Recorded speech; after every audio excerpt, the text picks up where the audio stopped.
My name is Sheridan. I am up in Davis County. I'm located at the USU Botanical Center, and I kind of have a background in all the edible things. So that's kind of where my passion for horticulture lies. So I get really excited about vegetables. I was a small scale grower for a number of years, and I grew on, we had 2 acres, but my actual farm piece that I was growing on was about 1 acre. So I grew a really small scale, and we started a CSA, which is community supported agriculture. And that's where you buy like a bag of produce a week from a farmer, and you buy a share and you get that bag. So that's kind of what we did, and we really enjoyed it. And then I went to graduate school, so I had to stop doing that because I didn't have enough time.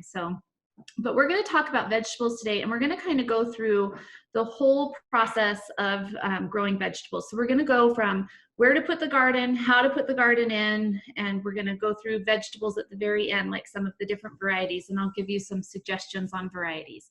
So, know that there are so many varieties out there. I'm never going to get through all of them, but, I'll just give you a few of my favorites.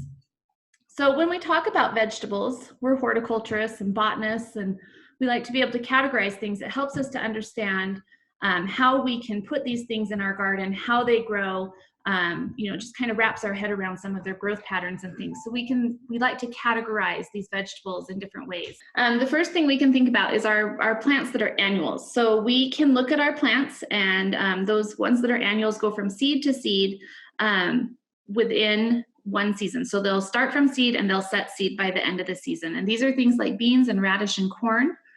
And then we have things like biennials. So these guys take 2 years to get to that seed production part. So onions, carrots, and celery. If you've ever left a carrot out in the garden and you forgot to pick it, and you come back the next year and it's put up this beautiful stalk and it has this big umbrella-shaped flower, that is because it's a biennial. It takes 2 years in order to do that. Perennials are plants that we are going to put in the garden, and we're not going to mess with them because they're going to be there for a long time. And these are things like asparagus and rhubarb.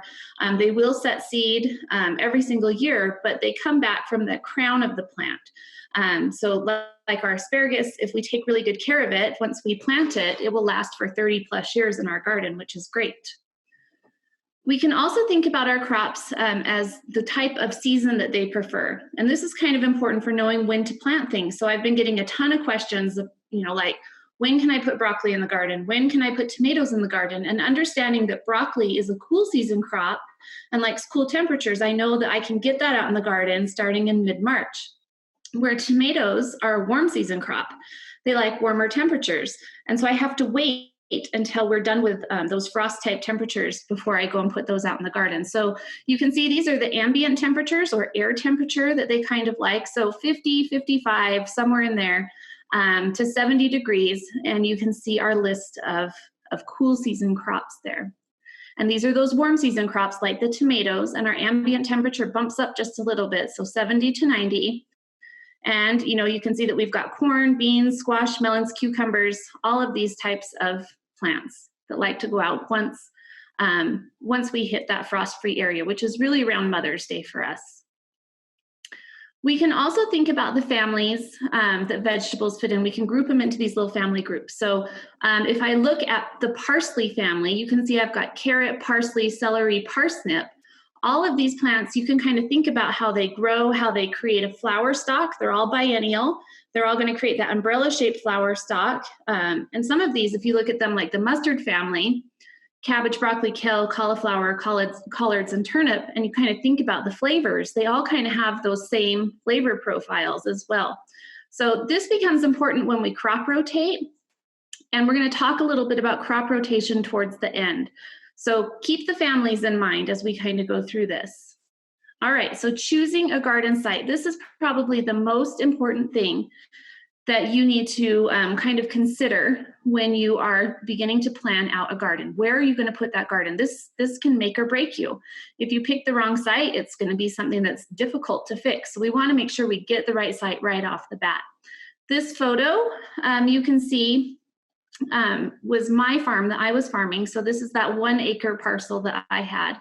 And you can see it's really full sun. There's not a lot of trees or anything in the way. I had really great sun in this location. So you're going to look for a spot that has 6 to 8 hours of sun.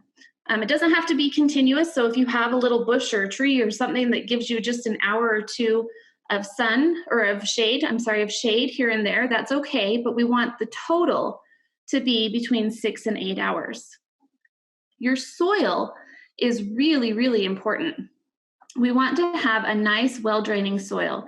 And the portion of the soil that's most important for us is in that top 6 to 8 inches of soil. Most of our vegetables root in that top 6 to 8 inches. Some of the larger plants like tomatoes will root down a little bit further. So that top piece of the soil becomes, that part we really want to pay attention to. We want it to have a good amount of organic matter. And we're going to continually be working on adding organic matter and compost and things to our gardens to build that and to build the soil. It's not a one and done thing. You also need access to quality water. So at the site where I was growing, water became an issue for me. I wanted to season extend. And so I wanted to have high tunnels, and I wanted to really push my seasons, both directions, earlier in the spring and later in the fall. And I couldn't do it because I only had access to secondary water. And we know secondary water turns on April 15th and turns off October 15th. So if I didn't have access to water before or after that, how was I going to water a tunnel? So making sure you have access to water is something that you need to think about. You don't want to be hauling buckets or, dragging watering cans across the large area to try and water things in.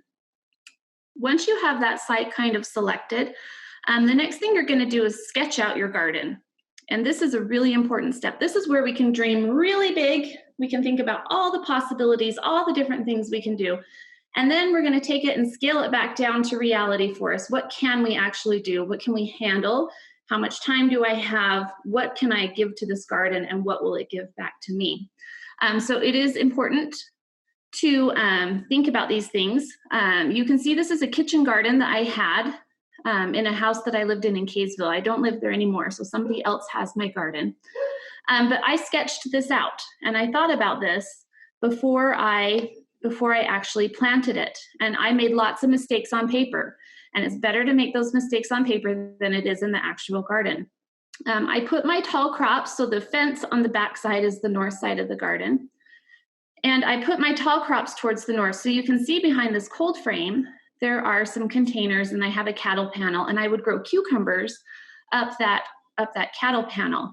And I put those there so that they wouldn't shade out something else that I had in the garden. So tall crops can go to the north side. Your perennials, you can see where my perennials are placed. They're out here on the edge of the garden. So I have rhubarb, I have my perennial herbs all down in here in the front, and I placed them out on the edge so I wouldn't have to disturb them. I wouldn't bother them. One of the things you want to kind of consider is planning out for spring, summer, and fall gardening. You don't want to just utilize one season. If you can really get a lot more yield and harvest if you can think about utilizing that space for spring and fall, which sometimes we kind of forget to do. And then plan for full-size plants. This is a mistake that we all make. All of us do. I've made it multiple times. See how big this rhubarb is. It's gigantic, and understanding that plant is going to get 3 feet by 3 feet is really important, because if I go and I plop that down next to something when it's just a tiny little baby plant and I've just planted it, not realizing how big it's going to be, and I put things up close and tight to it, I'm going to create a problem for myself later in the garden. So I know it looks bare at first sometimes when we put things in, but it's better to space things correctly right off the bat. All right, you're also going to think when you're planning out this garden, how you're going to plant it. Are you going to do rows? Are you going to do hills? How are you going to get these vegetables in the garden? Row planting has historically been done to facilitate furrow watering. And furrow is where we make a little ditch and we run the water down the side of that row, and it works out pretty well for us.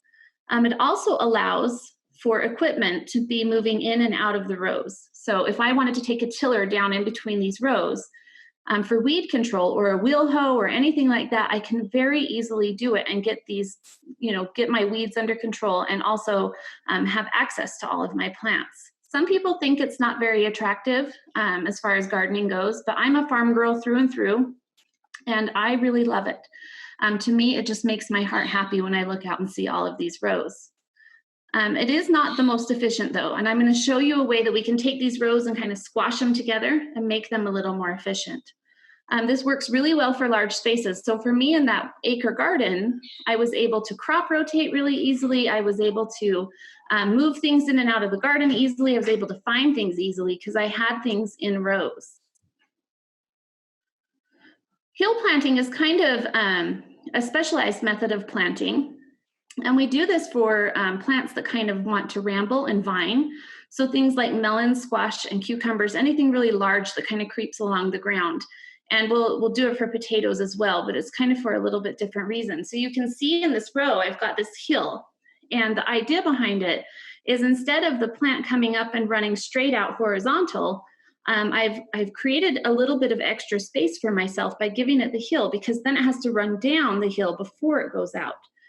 So just kind of maximizing your space. So if you're trying to maximize space, this is something you can incorporate with some of these plants. So, like if you wanted to do your squash this way, you could always hill it and give yourself that little extra space. Some alternative planting methods that you may want to consider are raised beds. We're going to talk a little bit more about raised beds as we get into this, but you can see that here in the top right corner. And this one is coupled with square foot gardening, and I'm sure that there's a number of you in this room that have tried square foot gardening. It works out really well. They basically, Mel Bartholomew wrote a book called Square Foot Gardening, and he basically gives you how many plants will fit in a square foot, and then you take and you plant in that square foot those number of plants, and it kind of maximizes the space that you're using to get the most amount of crops you can get in that square foot. And then interplanting in flower beds, and that's what you see in this bottom picture. My uncle lived in the Avenues in Salt Lake City, and he had a really teeny tiny backyard. And so he couldn't dedicate a great big space to a vegetable garden, and that's okay. So what he did was, instead of having that space set aside, he would interplant. So you'd be walking through the vegetable garden, and I remember doing this as a kid, and it was really kind of magical to me. Because as you would walk through, you'd be looking at all of the beautiful plants, and all of a sudden there'd be an eggplant, or there'd be a cherry tomato that came down over a rock wall. And so he just kind of stuck things where he could and increased the opportunity to have edible plants in his yard by doing that. Once you kind of have your garden planned out and you kind of know what you're going to do, the next step is to get your soil ready. And I know you guys have had soil, so I'm going to kind of fly through soil stuff, and we'll touch on it here and there as we go through this. But good soil is built by adding organic matter and continually building the soil. It's not a one and done thing. We are always going to be working on our soil. I would like to mention that you guys should have your soil tested. If you haven't done it yet, it's a great thing to do. It tells you your soil texture, your organic matter levels, your fertilizer needs, and this should all be done before you plant. So I get all of the soil results from the soil test from the Davis County people who have sent in soil testing, and 9 times out of 10, those soil results come back and we're already high in phosphorus, or very high in phosphorus, and high in potassium. So understanding that is going to change how I manage the nutrition in my soil. You also want to think about if you're going to till or not till. So there's 2 groups of people. Some of them are till people, some of them are no-till people. Both methods work out well, and both methods have some drawbacks to them. It's a great way to incorporate organic matter into your soil by tilling, but you can also do that just by turning the soil, like with a spading fork or something like that. When you don't till, you usually layer levels of organic matter and allow that to decompose and move down through the soil profile as it decomposes. One of the things about tilling that I want to mention is never till soil that's too wet. What happens when we take a tiller through the soil when it's really wet is these tines, they move through the soil. And as they move through and the soil is wet, it actually smears the soil, and it breaks down the soil structure. All of those little natural clumps that we have, it smushes them all together. And this is called glazing. And when we glaze, this type of soil, this soil that's too wet, and we put this glazing in it, it creates all of these little dirt clods. And then we don't like the dirt clods, so we go back and we till it again. And when we take that tiller through again, It breaks those dirt clods down into powder, and we completely destroy our soil structure. So what you can do to know if your soil is ready to be tilled is we do this thing called the hand squeeze test. So I'm going to scoop up some soil in my hand, I'm going to squeeze it together, and then I'm going to open my hand. And if that soil kind of crumbles and breaks apart, like what you see here in this picture on the bottom left, then I know that it's time to till. If it sticks and clumps together, when I open my hand, it's still sticky and clumpy, or if it feels wet, I can actually squeeze moisture out of it. If it feels sticky, then I know that I need to hold off and wait for a little bit to till. I know you guys have talked about fertilizer. This is just a really quick review. On our fertilizer bags, we have what are called macronutrients, which are nitrogen, phosphorus, and potassium. Nitrogen is that first number. It controls the greening and the vegetative growth in our vegetables. Phosphorus is the second number, and it controls that fruiting and flower formation in our vegetables. And our last number is potassium, and that helps support root growth and also helps support the plant kind of all around, its general health. And we're always going to add based on that soil analysis. So those people that I'm getting results for that have high phosphorus and high potassium, they're going to add what's called an incomplete fertilizer to their gardens. They do not need to add phosphorus or potassium. So they're going to look for a bag that has like 2100 on the numbers on the front. That's ammonium sulfate. As opposed to somebody who doesn't have that problem, whose phosphorus and potassium are maybe low, they would add a complete fertilizer, so 1577, like what you see in that slide. There's a couple of ways to get fertilizer down. The first way is to broadcast, and we can take out our little whirligig, we fill it with a bunch of fertilizer, and we just go out in the garden and we swirl that around, and it just evenly distributes that over the surface of the soil. The thing with this is we are also feeding the weeds. We're not being very precise, and we're not getting the fertilizer down into the roots, into the root zone of the plant, which is really important for the plants. We can band. This is a lot more precise than when we broadcast, and this is where we're going to plant a row, like what you see here in the bottom right. We're going to plant a row of maybe corn. And so I'm going to dig down to plant my corn, but I'm going to dig just a tiny bit deeper, add my fertilizer, backfill just a little bit, and plant my corn. Then as the corn grows and the roots start to go down into that area where I put the fertilizer, there's all this nutrition available that the roots will run into. Side dressing is with that corn. Once it's grown about knee high, it probably needs a second dose of nitrogen because corn is a nitrogen hog. And so what I'll do is I'll just dig to the side of the corn, like what you see here in the bottom left, and then I will put in some fertilizer in this little trench that I've made. I'll fill that back up with soil, and then as those roots continue to extend sideways and move outward from the crown of the plant, they run into a second zone where nutrition is available for them. People always freak out on this slide. Don't freak out. I know there's a lot of numbers, but I'm going to kind of walk you through this. So we have three groups of nitrogen using plants. We have low nitrogen users, moderate nitrogen users, and high nitrogen users. So beans and peas, they're low nitrogen users. But if you were to plant beans and peas and you felt like you needed to add a little bit of nitrogen to the soil, if you planted a 10-foot row of beans or peas, you would only add 1/4 cup of that ammonium sulfate, the 2100, to that 10-foot row. That's not very much fertilizer. The moderate nitrogen users, this is almost everything else in the garden. So in that 10-foot row for something like eggplant or tomatoes or anything like that, I'm going to add 1/3 cup of the ammonium sulfate in that 10-foot row. So really not that much more. And then corn is my high nitrogen user. In a 10-foot row of corn, I'm going to add 1/2 cup of that 2100 in that 10-foot row. But there's a little caveat here. I'm going to do what's called a split application.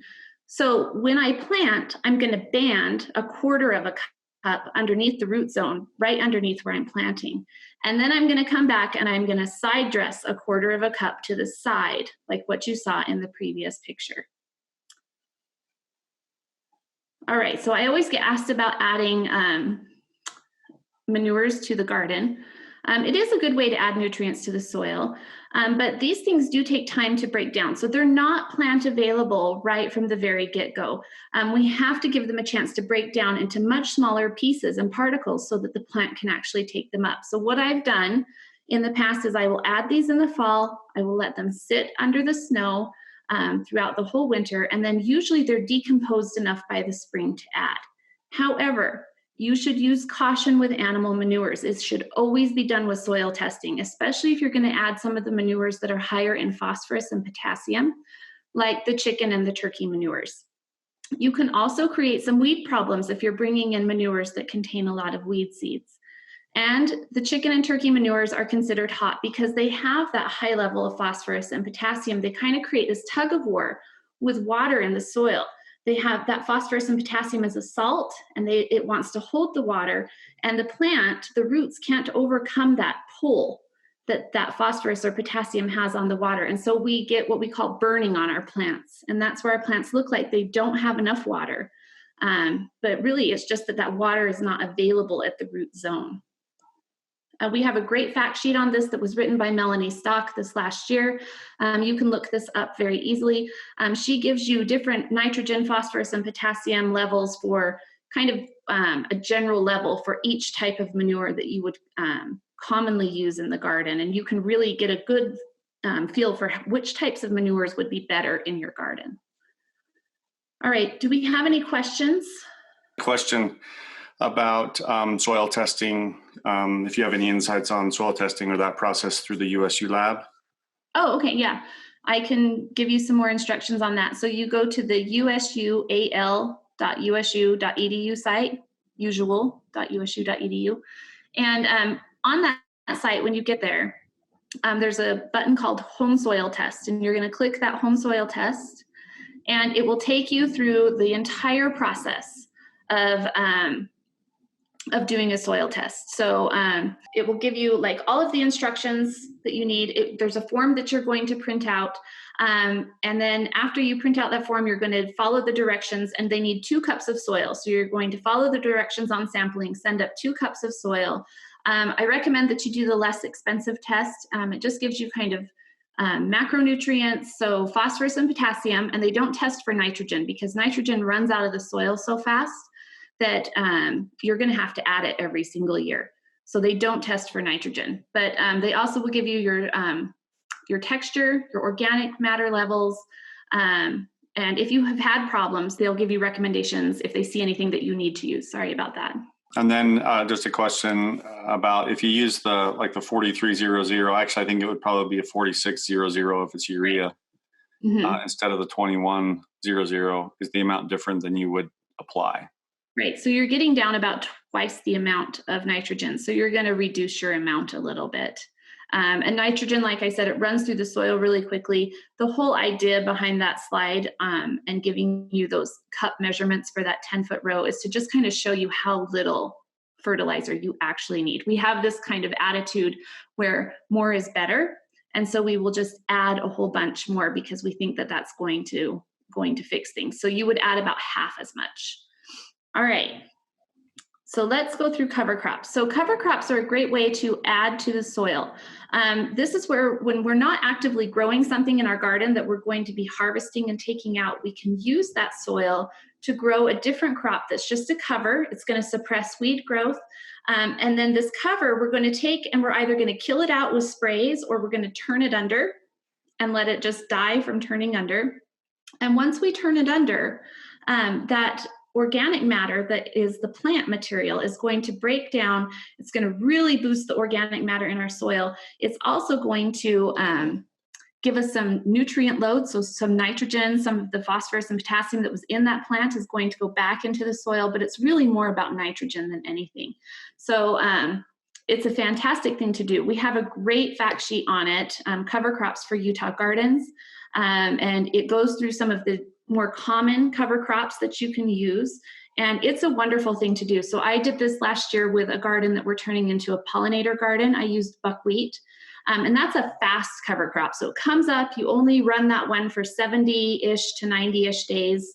And then you turn that one under, but it supports bees as well. It has a blossom that really supports food for bees. So we chose that one because it's a pollinator garden that we're putting in. And so, but it really worked well. It conditions the soil, adds a lot of nutrition. You could see the organic matter in the soil just kind of jump up. You could really see it as it broke down.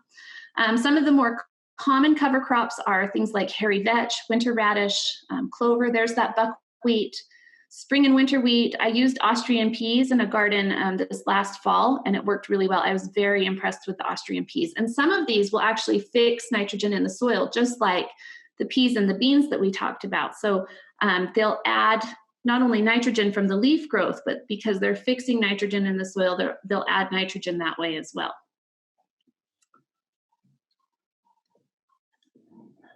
Okay, so when we plant, now that we've got our soil kind of figured out, we're going to start planting in our garden. We have a seeding depth rule, and I totally misspelled that on the slide, and I apologize.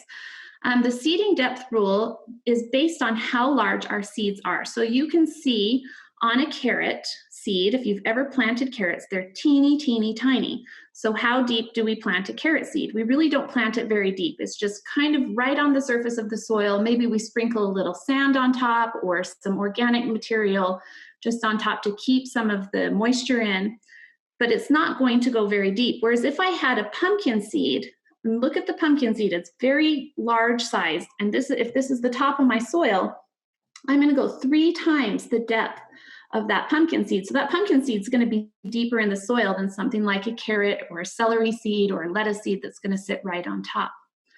Our seeding dates are going to vary. So getting our seeds out into the garden, those cool season crops are going to go out in the garden. We talked about those temperatures, 50, 55 to 70, 75. Warm crops are 70 to 90 degrees.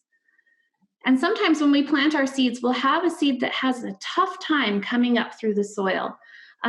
It will try and push up, and the soil is just really crusty and hard on top. And when it can't get through that soil, this is what's called soil crusting, and it means that we have not enough organic matter in the soil. So the soil is not breaking apart and allowing that seed to come through. So if you have that problem, you need to add some organic matter. There are some difficult to establish seeds. If you've ever tried to grow golden beets, they are the absolute devil to germinate. I end up planting about 5 times more than what I want to harvest just because they are just tough. They want to be in their little seed case and they don't want to come out. So onions, beets, and carrots are some of those that are kind of notorious for not germinating readily. You can't allow the soil to dry or crust. So I know a lot of people with carrots will take and put down a board after they plant, like a long 2x4 on top of it. Some people will roll out a little piece of carpet, and what that does is it just keeps it moist while those seeds start to germinate. Now you have to come back and take that off in a couple of days. So I had a lady come into the office and she was telling me, oh, my carrots won't germinate, nothing is happening. I asked her a bunch of questions, and finally I asked the right question. Every now and then I ask the right question. And I said, how long did you leave that? She was using carpet. How long did you leave that piece of carpet on those carrots? And she said, oh, about 3 weeks. Well, no wonder they weren't coming up. They were germinating under that, and then there was no light, so they couldn't continue to grow. So it's just a couple of days that you need to do that. You can also soak your seeds in water for about 24 hours before you sow them. And what this does, it's a process called imbibing. So it sucks all this water into the seed. It softens the seed coat on the outside, and then the plants are able to push through that seed coat much easier. We don't have to just plant from seed. We can plant from transplants as well. And there's a couple of things I look for with my transplants. I want a nice plant size. So something that's been in that little pony pack at the nursery for just the right amount of time. I don't want this big gangly plant with a little tiny root ball. And I don't want a plant that just barely sprouted, because it's going to be difficult to get out of that little pony pack and into the soil without damaging the roots. I look at the leaf color. I want a nice green color. I don't want leaves that look like they're lacking in any kind of nutrition. And I look at the roots. And when the nurseries see me coming, they kind of just close the doors. Don't let her in, because they know I'm going to pop things out of those pony pack cells. And I'm kind of like a tornado when I go through the nursery. So you can see here on these bottom 2 pictures the difference in these 2 root balls. So the one on the right is what we call root bound. This one has a lot of roots that are circling. And once roots start to circle, they really don't stop. What I can do to correct this, if I picked up plants and they happen to look like this, is I can take some scissors and snip right through the center of that root ball, kind of halfway up, and then fan out those roots so that they're no longer circling. You can just rough up the roots. Sometimes that will be just enough to help. But the thing that I could do the most to help myself is to pick up a root ball that looks more like the one on the left. And I want to see about 50% soil and 50% roots. And I don't want to see a lot of those girdling or those circling roots on the bottom. I also make sure that I have enough leaves. Making sure that I have about 4 to 6 leaflets on some of these plants really will help.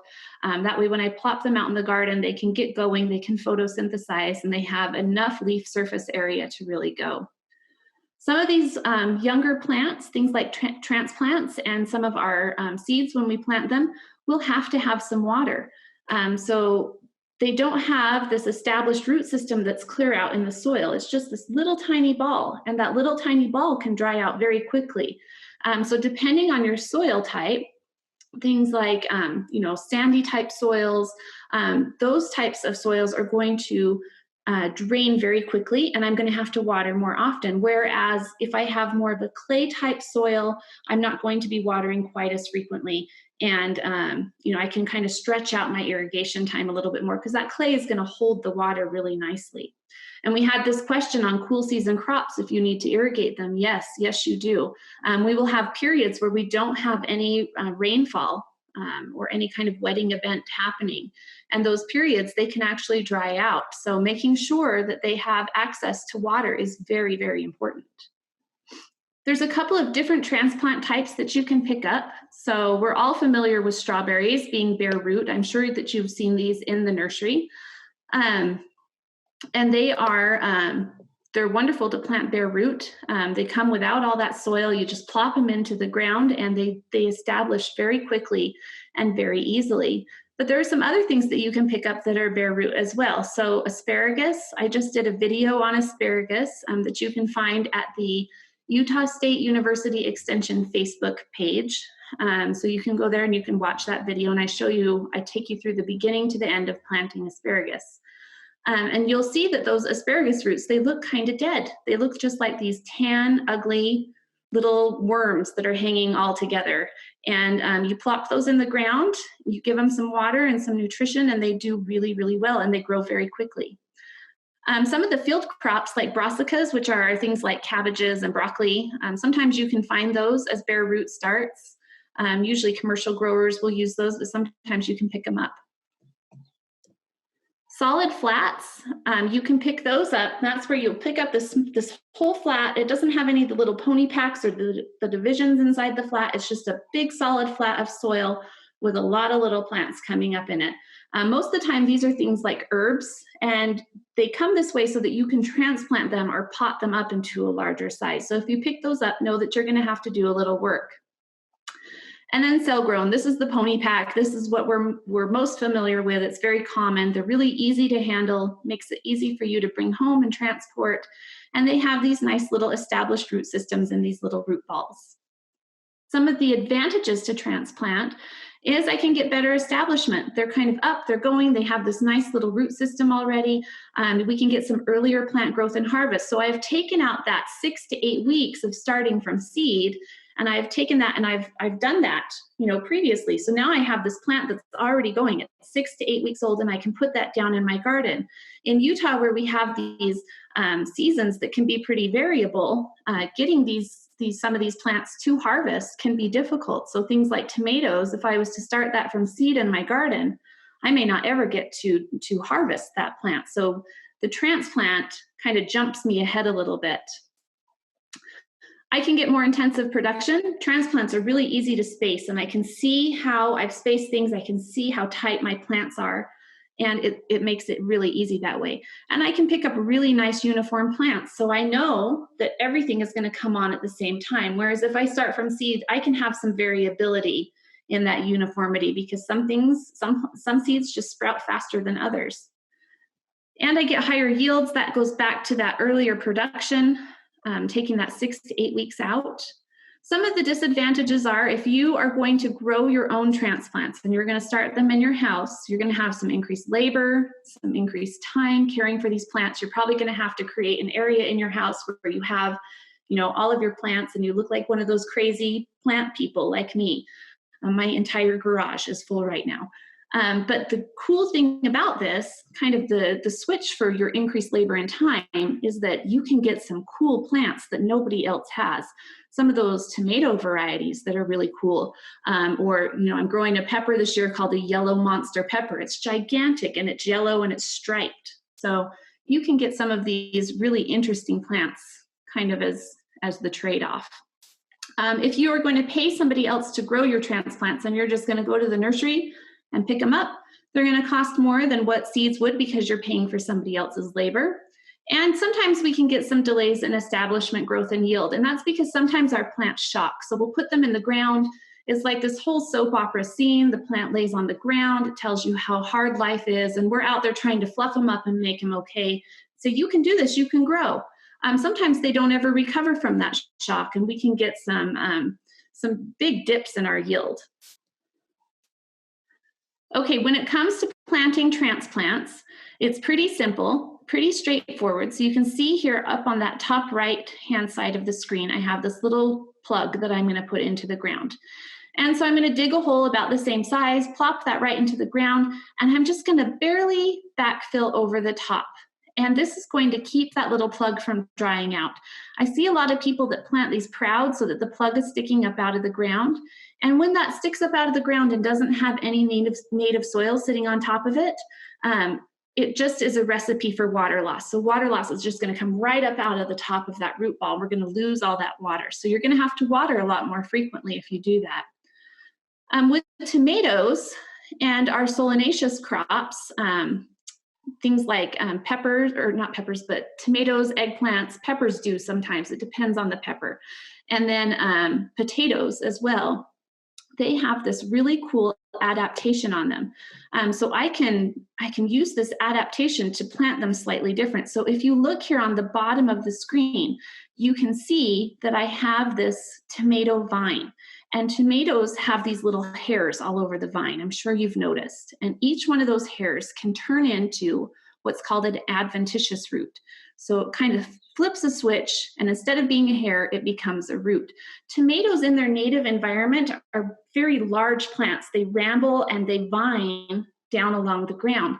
And because they're so large, in order to support growth and nutrient uptake and water uptake, they created this adaptation so that wherever these vines touch the ground, they can add some roots and increase that uptake. So instead of planting my tomatoes this deep, like what you see in the top photo, knowing that all the way up the stem, I can get rooting growth, I'm going to dig a hole 10 inches deep or however deep I need to get up to these first leaves. If the first leaves are gangly looking and I don't want those, I can pinch those off and I can go up to second set of leaves. That's just fine too. And I'm going to plant this tomato super deep. All along that stem, I'm going to get rooting growth. Now, a master gardener totally blew my mind about 3 years ago. Every time I teach, I learn something from you guys. You guys are amazing gardeners. So instead of planting deep, he was planting sideways. And so he would dig this long kind of sideways hole, put the plant in sideways. Eventually, the plant will right itself. It doesn't take very long, and it will start growing straight up again. But he was doing that because in the top layer of the soil, it's warmer, and heat supports more rapid growth. So he would put it sideways down there, and then all along the stem sideways, he would get all of that nice rooting growth. And because it was warm, his establishment of those adventitious roots was much, much faster. So really cool, interesting way to plant tomatoes. Things to not transplant are things like the root crops: carrots, radish, parsnips, beets, turnips. Anything that forms a tap root doesn't want to be transplanted. Now, that being said, I have a greenhouse manager that starts his beets in little tiny cells, and then he moves them out to the garden because they are so hard to get started sometimes. Those beets are tough. The key is that he moves them out into the garden before that taproot hits the bottom of that cell. And he has to be really careful. If he damages that root when he's moving them, then he can have some deformed, weird-looking vegetables. And if we're trying to get our kids out into the garden and eating some of the stuff that we bring in from the garden, if it's weird, alien-looking stuff, they may not be into it. So, all right, questions. I can see some questions popping up. From Becky, with a raised bed with last year's carrots and potatoes, can those be just tilled in and organic matter? Yeah, you can just till those in. Do you worry about them, like the potatoes coming up worse later on because they've been divided, or? They can. So, I mean, they can. I don't have problems with that. Usually they freeze in my soil. So if I don't get them all, then it's usually not an issue. But every now and then I'll have one that pops back up. So if you want to dig through it and take up the potatoes, you can. It's kind of just up to you and your temperatures, like how cold did you get? And do you think that it killed out all your potatoes? So. Cool. Okay. And then how long will seeds last? I always have seeds left over. Oh, yeah. So pop them in the freezer and they will last. Your germination rate is going to go down a little bit every single year. So know that, if you pull those out of the freezer 2 or 3 years later, you may have to plant 2 or 3 cells or 2 or 3 seeds per cell to get them to go. You can also just store them in a cool, dry place. I tend to freeze mine just because it kind of controls that temperature and keeps them really nice and cool. So. All right. And then, I missed April's. What about using weeds as green manure? That haven't gotten to seed yet. Yeah, so I don't recommend so much using weeds as green manure. Sometimes it depends on the weed. When you turn it over, it will actually reroot and just come right back up. So I try not to do it with weeds. Things like purslane, that type of stuff, once you turn it reroutes and just comes right back. So I'm a fan of getting the weeds out. And if you want to use a cover crop, that will actually crowd out a lot of the weeds from growing and help you get some weed control. All right, when to plant outside. So we've kind of talked about those ambient temperatures. Our cool season crops are things that are going to go out in the soil or outside in the garden as soon as we can work the soil. And our warm season crops are going to go out as soon as the danger of frost is gone. Our general rule for the Wasatch Front for frost dates is our last frost in the spring is usually right around Mother's Day. So we always say May 10th. And then October 5th is usually our first frost for the fall, somewhere in there. And it might be a little bit different where you are. So you kind of have to pay attention to your temperatures in your garden and how things are working out for you. So you may be a little bit warmer, you may be a little bit cooler, just depending on that microclimate. So we say 5-10 to 10-5 is that frost-free growing season. As far as irrigation goes, once we have our plants planted, our water needs are going to depend on a few things. So our plant type, if we just have a plant that produces greens like lettuce versus a plant that produces a fruit like a cucumber, anything that produces fruit needs more water because it has to promote all of those cells swelling and becoming the right size and producing that fruit. So it requires quite a bit more water. The stage of growth. So if that cucumber is not to the stage where it is producing fruit yet, it's going to need less water than when it is actually producing fruit. Plant size, of course, small plant versus large plant. That large plant will need more water. And our application method. And I'm going to go through some of these application methods.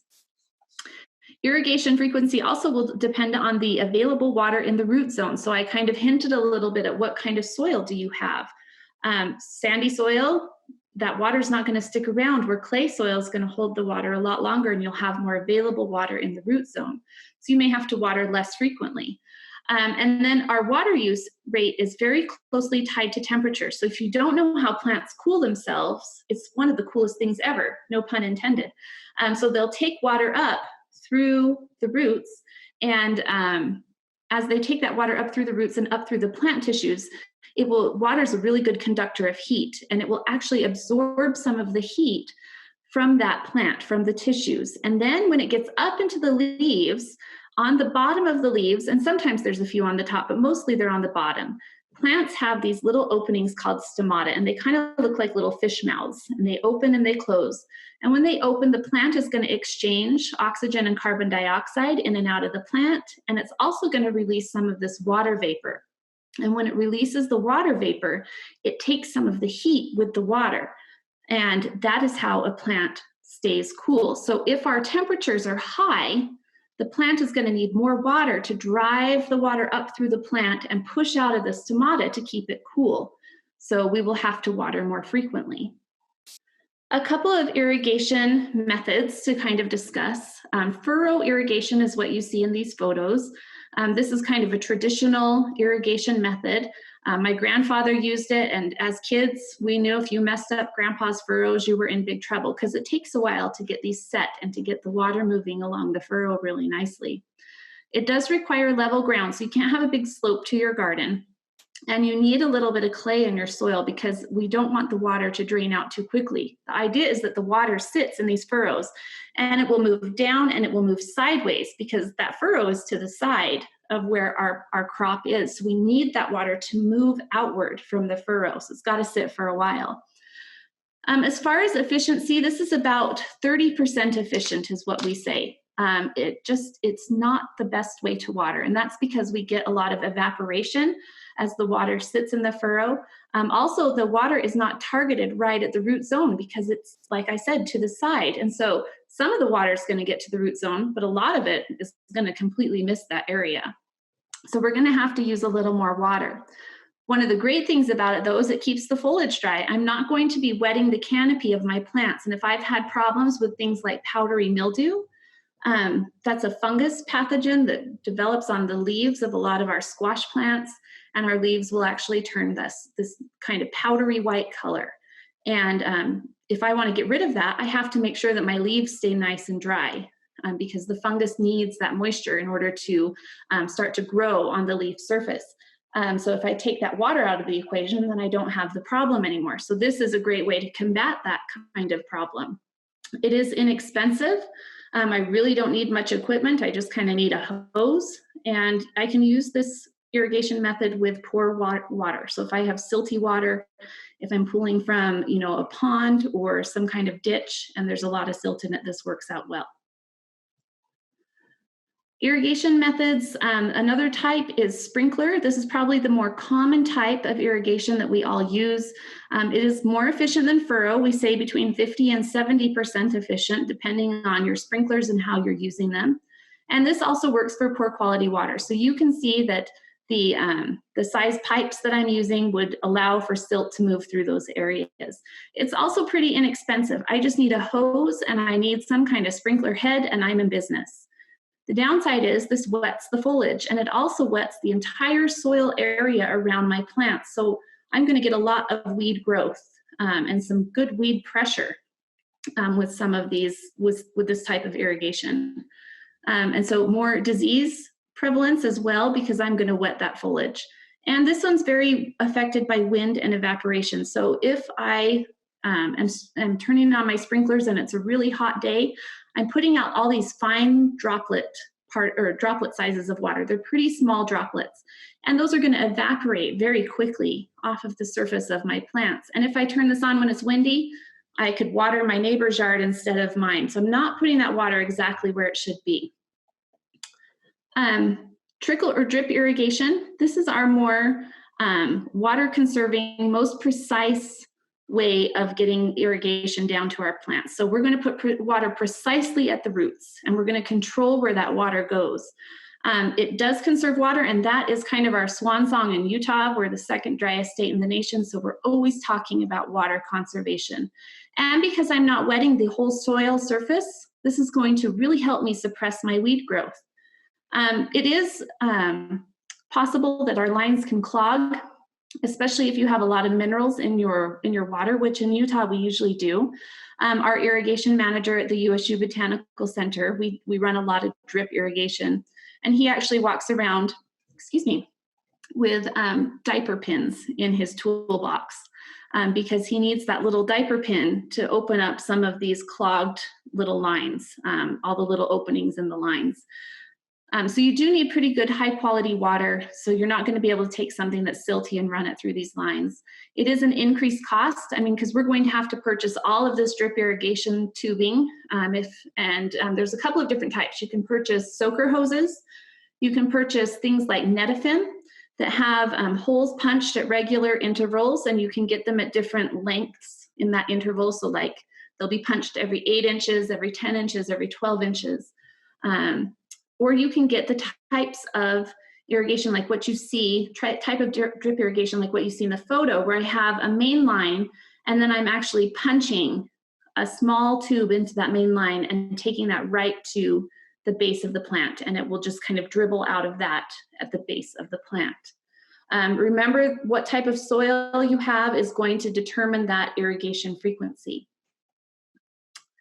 Okay, I see a question about oyas for clay pots for watering. So let's just address that really quick, because that has a lot to do with our irrigation before we move on. So if we have a container, and we're going to talk about container gardening here in a minute, if I wanted to increase my opportunity to add water to that area, I would use this thing. It's like a terracotta vessel, and you put it down inside the middle of this container, or you can do it in raised beds in your garden, anywhere you want to. And you fill that with water. And then the water, because terracotta is permeable, the water moves out through that oya out into the area around it. So yes, you can use those. I've used them with container gardening. They do work really well. My experience is that it doesn't give me quite as much watering as I want it to. So I want it to really extend between my watering events that I have to do. And it kind of does it, but it doesn't quite. And plus, where where the water permeates outside of that vessel, it's quite small. It doesn't go quite as large as I would like it to either. So you can use them. You just kind of have to be mindful of those things. Sheridan, there was one other there. I don't know if you saw it, about cool season crops like onions being hardened off. Yes. So anything that you start inside, before you take it outside, you should harden it off. Inside temperatures and inside sunlight is not nearly as harsh as what you run into outside. So everything should be hardened off before you plop it outside. Okay. Cool, thanks. Okay, let's talk about some different things that we can do in the garden. One of these different methods of gardening is vertical gardening. And I've been doing a lot of this at the USU Botanical Center. So I put in an urban farm demonstration garden. And it's on 1/8 of an acre. And it's basically, if you were to flip your backyard into production, how could you do it? And how could you maximize your space and get the most out of that space for production? So in order to do that, we have to vertical garden. And it's a very cool thing to do. You really can get a lot more yield out of your garden by taking things up instead of sideways. It just makes it so I can plant a lot more. Some of our plants will twine onto supports and others will need to be tied. So I use supports really similar to what you see here in the photo.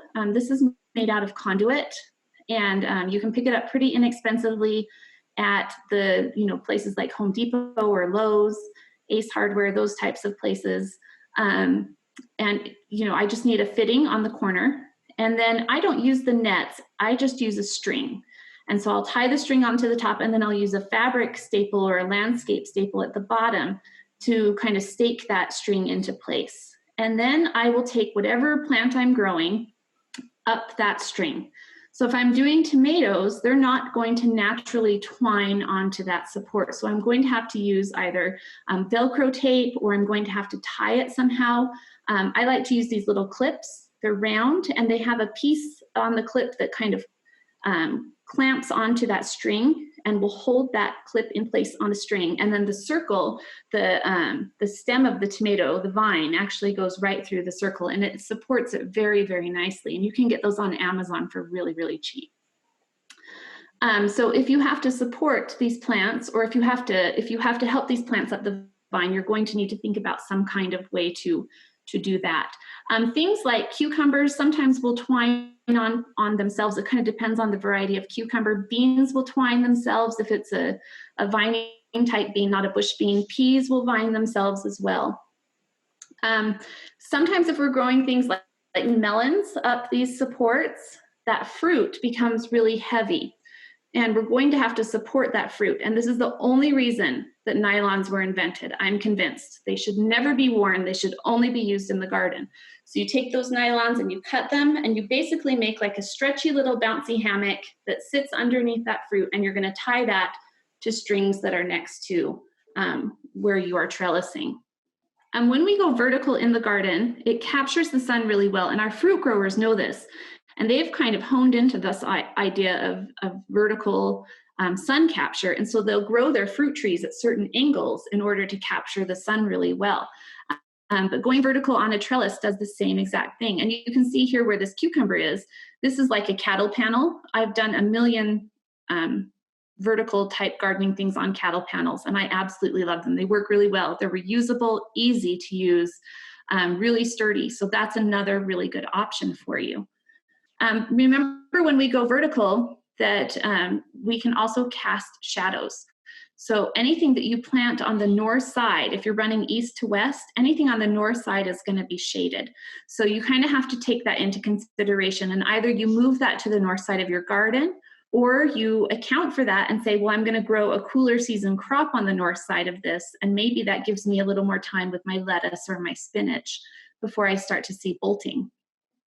The plants are exposed when they're more vertical. So last year when we were growing, we found out that we had a lot of sunburn that happened on our tomatoes. And that is just because it's more exposed. I was pruning the tomatoes so that they would go up in a single vine. And so there wasn't a lot of leaf matter and leaf tissue to kind of shade out and protect those tomatoes. So understanding that, this year I'm going to be adding some shade fabric over our tomatoes. So we're going to use a 30% shade fabric. It's easy to find. You can find it at places like Steve Regan. Some of those larger specialty nurseries have them. So you can kind of think about that if that's a problem for you, and add that shade cloth, just so that it gives you some of that protection. Also, you'll get some wind desiccation. So you are more exposed, where a plant that's sitting on the ground is not going to be as affected by wind. When you're up out of the ground, you're definitely going to have some desiccation from wind, especially if you get evening canyon breezes every single night. It can become a problem. Let's see. Lynette says that she's interested in pruning her tomato this year. Do you have a tutorial on this? Yes, we do. It's on the USU, Utah State University Extension Facebook page. We kind of went through that last year. And I know Ron Patterson did one also on YouTube, so you can find his on YouTube as well. Basically, you just are pruning out. So if you have a tomato, and this is where the leaf is coming off, there's always going to be an axillary bud. An axillary means armpit. So I always look for these little armpit buds, is what I call them. And you'll start to get growth out of this little armpit, and you'll see this come, and that's what you pinch off. So we only want these main stems coming off of our main trunk, basically. So we have this trunk or vine of our plant, and then we'll have a leaf, and then we'll have a cluster of tomatoes, and a leaf and a leaf and a cluster of tomatoes.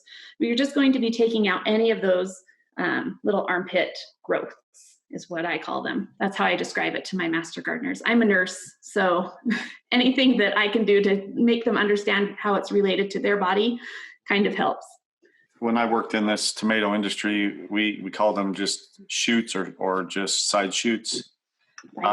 And that specific method is good for indeterminate types. Do you have a recommendation for determinate types?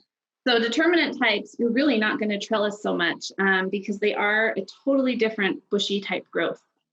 And they'll grow in this round bush, and they only set fruit once. So the idea of trellising them may not be even worth your time, because it's going to come up, it's going to set fruit, and then it's going to be done for the season. So I don't even think they're worth trellising. And those are things like Romas. Okay, some other supports and trellises. The idea is that we keep the produce up and off the ground. It's going to reduce those pest and disease problems. So we had this question about tomatoes being on the ground versus up and off the ground. And if you have a tomato sitting on the ground, it's in contact with the soil, you're definitely going to have more pressure from insects, and you're also going to have more pressure from diseases. Things that you can use: cages, stakes, wires, fences, nets, strings we just kind of talked about. Okay, we're going to dive into raised bed gardening a little bit. So this is a great way to garden. If you have soil that is salty, like you have a saline problem or salinity problem, if you have heavy clay soils that you have a tough time amending, or if you just want the look of a raised bed, it's a great thing to do. So this will improve your drainage. You can modify your soil. You don't even have to deal with the original problem that you have in your soil. We're just going to plunk these raised beds down and make a new area to garden in. You want to use a lightweight soil. So we use a lot of raised beds at the Botanical Center. And the type of soil mix that we use, we'll use 1 part topsoil. And then we take 1 part compost or soil pep. We tend to use soil pep quite a bit. And we'll mix those together. If it's not light enough and doesn't feel fluffy enough, then you can add some vermiculite, you can add some perlite. That kind of gives you bigger pore spaces in the soil. You can add some peat moss or coconut coir if you think it doesn't have enough organic material in it or water holding capacity. But the idea is that you just want a really nice, loose, fluffy soil that the roots can get down into, but it needs to be sturdy enough to support a plant. So if I put a tomato in this, I don't want the tomato to flop over. One question I get asked is, do you have to change the soil in your raised beds every year? And no, you don't. But you do have to amend the soil every year, just like you would in a regular in-ground garden. You're going to have to add organic material. You're going to have to add nutrition every single year. And you can soil test your raised beds and kind of see where you're at if you need to. When you build raised beds, a couple of things to consider. Your bed should be about 3 to 4 feet wide and not much more than that. The reason is because we want to be able to work from the sides and reach into the bed, and we don't want to compact that soil in the bed, because that just creates a new problem for us, and we want that soil to be light and fluffy. So no more than about 4 feet wide. We want them to be at least 8 inches deep. Remember I said that most of our vegetables root in the top 6 to 8 inches of soil. Knowing that, we want to be at least 8 inches deep. 12 inches deep is even a little better to support large plants like tomatoes. You'll also want to use decay-resistant material for the structure. So things like redwood, cedar work really well. You can use metal. Any kind of raised bed is going to heat up a little bit faster than an in-ground planting. So you may have to water your raised beds a little bit more than you would an in-ground planting. If you use metal, that metal will actually heat up a bit on the edges, and you might get this little dead zone where the roots just can't grow along the edge of the metal because it's too hot. So understanding that, know that you may have a little bit of a heat issue there, and you may have to even water a little bit more. I tell people to please steer clear of treated lumber or railroad ties. With treated lumber or those railroad ties have creosote in them. Creosote is a carcinogen. It actually leaches out into the soil and can leach up into your plants. With treated lumber, this is what you would pick up at like Home Depot or Lowe's. It's kind of this funky green color, and it looks like somebody like stapled all the way down the piece of lumber. And that's because they punch into the lumber with a tool, and they pressure inject these chemicals into the lumber. And that's what keeps that lumber from degrading or rotting. Same kind of thing with railroad ties. I try to tell people to please avoid that treated lumber. The pros to this, they're attractive, they're easy to clean, and you can adjust the height to suit your needs. So I have one of these in my backyard. I have like a little kitchen herb garden behind my kitchen window. And I had my husband, he's a contractor, I had him build it so that it's about waist high for me. So I don't have to get down on my knees. I don't have to, bend over very much. It's really quite nice. If you have back problems, it's a great thing to do to adjust the height. So it works out really well. It gave us, I needed something that was a little taller for aesthetics. And so that's why I did it. And I filled the entire thing with soil, and you don't have to fill the entire thing with soil. So some people will put large logs and pieces of twigs and that kind of thing in the bottom of it.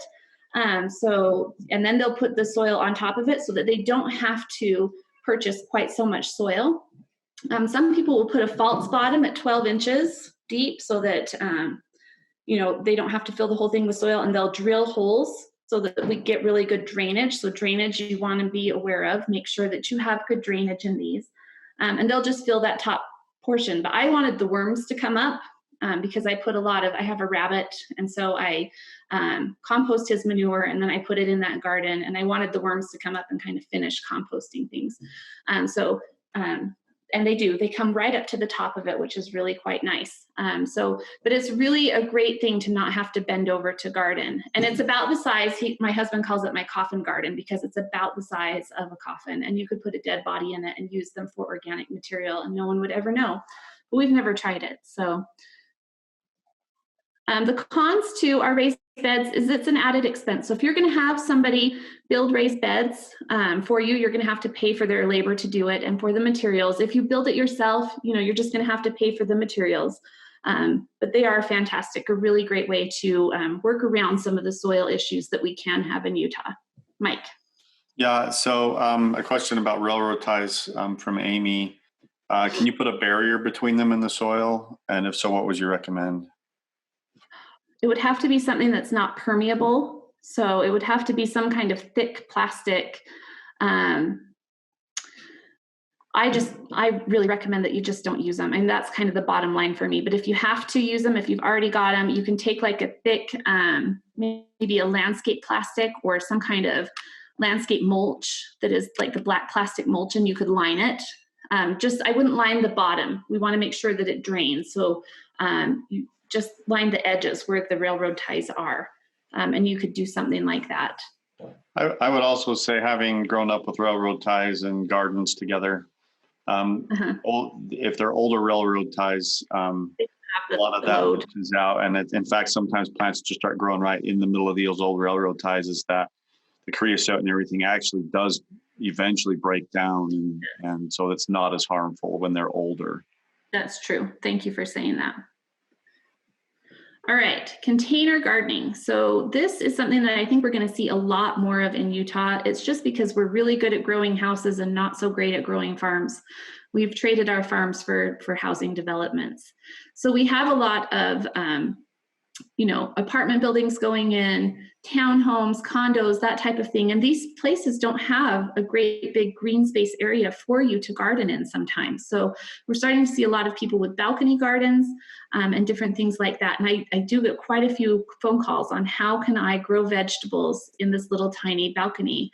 I have a friend in the Dominican Republic, and we were just chit-chatting the other night on Instagram. He wants to grow a garden, but the space that he has is the west-facing balcony, and he was asking me a million questions. How do I grow a garden on this balcony? And we came up with some really good solutions for him. So this is great for small spaces. Even if you have a yard and you don't want to dedicate a whole section to a vegetable garden, you don't want a great big garden, containers are an awesome way to have just a little bit of that in your life. Remember that your site is still going to need about 6 to 8 hours of sun. So pick a location that has some good sunlight. And I found that this works really well for leaf and root crops. So things like lettuces, Swiss chard, spinach, radishes, beets, all of those types of things work really well in these containers. And you can pick up some pretty colorful crops to add to your small space. So if you're doing containers and you want to add the bright light Swiss chard to your container, it works out really well. It gives you this bright, beautiful color and a really nice look to that container. You'll want to look for plants that are specifically designed for containers, and they're often called patio varieties. So if you go to the burpee.com website and you search patio varieties or container varieties, a bunch of things will pop up, and you'll be able to find plants that were specifically bred to be a little bit smaller to fit inside of these containers. So with the tomatoes, some of the varieties that you may run across, and if you look at the names, it kind of lends you to thinking small scale, small variety, teeny tiny will fit in a pot. So Patio Princess, Our most politically correct of the tomatoes is the Mexican midget. I don't know who named that. Sweetheart of the patio, sweet baby girl, balcony stupus, tumbling Tom. And you can see these are small varieties. It kind of makes you think that. When we container garden, we want to choose an appropriate size container. Remember, if I'm going to be growing a full-size tomato plant, it's going to have a full-size root zone. So I need a larger container for that large plant. You also need a container that's well draining. So I know some people that grow these great big tomatoes in full-size garbage cans, but what they've done is they have taken and drilled holes all in the bottom of the garbage can so that we get really good drainage out of that container. If you're using terracotta, it will dry out faster. And that's like the same thing with the Oya, is that it wicks out the side of that container. It's permeable. And so we're going to lose some water through evaporation out the side and through the top of the container. So we may have to water those just a little bit more often. And I tell people, if you're going to container garden, look for really colorful pots that make you want to go out and spend some time with this garden so that you don't forget it and so that you don't neglect it. If you're doing some kind of large plant like a tomato or a cucumber, it will have to be staked or trellised in the container. The soil volume that our plants are dealing with is smaller than what they would deal with in a regular in-ground garden. And so they don't have the access to water that they would have in a regular garden.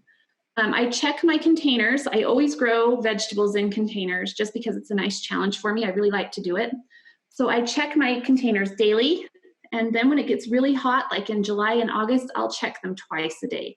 I'll check them morning and night. Our temperature is going to really contribute to how quickly our containers dry out, and so is the wind. So if I've had some wind, I may have to water my container morning and night instead of just morning. If you have problems with containers drying out really quickly, use this little kind of biome with the canopies where they are a little more humid over a larger area underneath that canopy, and it kind of helps conserve some of that water. They don't dry out quite as quickly. So that soil that we pick up in the bag from the garden center, it doesn't have a lot of nutrition in it. And so we're going to have to add some of those fertilizers to these containers. So I usually will use a water-soluble fertilizer if I need a burst of nitrogen. It's going to give me some fertilizer that runs into the soil for a while. We're going to have to fertilize our containers a little bit more much, and the fertilizer washes out of the soil very quickly. Just be careful not to over-fertilize these containers. You can do that, and especially with things like tomatoes. If I give it a lot of nitrogen, remember nitrogen says, I want you to push out a lot of green leafy growth. If I give that to the tomato and I give it in excess, I'm telling the tomato, I don't want you to fruit, I just want you to produce vines and leafy green growth. So be careful with that. One of the great things with our container plants is that they are mobile. So if I have bad weather, extreme weather, anything like that, I can pick up my plant and I can move it into a different location so that it's out of that weather. A dolly is really helpful. You can see up here in the top right-hand corner, I have this little dolly. If you have large containers, this makes it easy to move. I love the wagons that you can see right here. The thing about the wagons, they have wheels built in, so all I have to do is drag them around, which is kind of nice. But look at the rooting depth. I don't have a big soil area in these containers, so I'm going to have to plant things like herbs and lettuces, things that are very shallow rooted that don't put out a big root system in these tiny little containers. Let's see, Jeannie has a question. She says, can I use a large self-watering container to grow vegetables? Yes, you can. Remember on those large self-watering containers that they water usually from the bottom up. And so you have to wait for the roots to reach the bottom of the container. So you may have to water from the top at first. And then once those roots reach the bottom, they have access to that water. And so then you can start using the self-watering container at that point. Are there any plants that this would not be good for since the soil would stay moist? Usually with those containers, the soil volume is so small and our temperatures in the summer are so warm that it runs through that very quickly and it does kind of dry down. So it's usually not too much of an issue. Potatoes I wouldn't do in that. Anything like a rooting crop, carrots I wouldn't do in that, but any kind of leafy green would be great. Small tomatoes would be great. Peppers would probably be fine. Okay, some techniques that we can use to grow more in our spaces. So one of the things that we can do is we can interplant, and that's what you see here in this picture. And we're basically growing two plants together. One of them is going to come out and allow for more room for the other one as it continues to grow. So things to kind of consider are our season length, the growth pattern, if it's a tall plant coupled next to a short plant. With our season length, we want to have like a cool season or a short season crop coupled with a longer season crop. So you can see that here with these tomatoes in the middle and the lettuce to the side. The lettuce is a much shorter season crop. So this is going to come out and give me extra room for these tomatoes to continue growing. And the same thing here with the onions. This is a much longer season crop than what you would find with these lettuces. Our light requirements, so if this is running east-west, the tomatoes are running east-west, I know on this north side I'm going to be getting a little bit of shade. So I'm not going to put something that has a really high light requirement on that north side. I'm going to pick something like a cool season crop like lettuce or spinach, something that can handle just a little bit less light, a little less intense light, and still grow really well on that north side. Nutrition requirements, we kind of want to couple things up that kind of have the same nutrition requirements, and same with the moisture requirements. I don't want a plant that needs a little more dry soil coupled with a plant that wants really wet soil. And our preferred growing season, cool season versus warm season. And you can see that here with the tomatoes and the lettuce. We've got that cool season and warm season crop coupled up next to each other. We can alternate the rows in a bed like what you see here, and that's where we're just going, quick crop with a long crop and going back and forth on our rows. We plant that short season, quick to mature plant like a radish between a long season, slow to mature plant like a pepper. And then we're going to harvest that quick plant and leave the peppers there. Smaller plants next to larger plants, so radishes kind of at the base of broccoli or lettuces at the base of broccoli. Just thinking about the height and how we can maximize the space in those areas. Remember when I told you when we plant by rows, it's not the most efficient way to garden. We can maximize our space in these rows and kind of condense what we have and really get a lot more yield out of these areas. So you can see here, I've got what's called a wide row. And there should be, in a traditional system, I would have a walkway down the middle of it. We've just taken out the walkway and instead we've planted it. So I should be able to reach, just like a raised bed, I should be able to reach right into the center of this. I should be able to harvest, I should be able to weed. So no more than 3 or 4 feet wide on these rows, but it makes it so I can really compact a lot more plants in an area than I normally would. And this is kind of the system that we use at the USU Botanical Center in that urban farm demonstration garden. But my crop is not all the same crop in these rows. So I will have 3 different crops kind of coupled together. And then we'll reach in from the sides to get to those crops. Let's see. You can combine this with raised beds. And that's kind of what they did with the barefoot gardening techniques. And you can see that here in this photo. So if you look at this romaine type or Cost type lettuce here in the back, this green lettuce, you can see how these are spaced so that as they grow and they reach maturity, the canopy of these plants is going to touch each other. And as they touch each other, it shades out any kind of weed seeds underneath and reduces some of my weed pressure. And it's also maximizing the space. So I'm not spacing my plants so that the canopies are apart.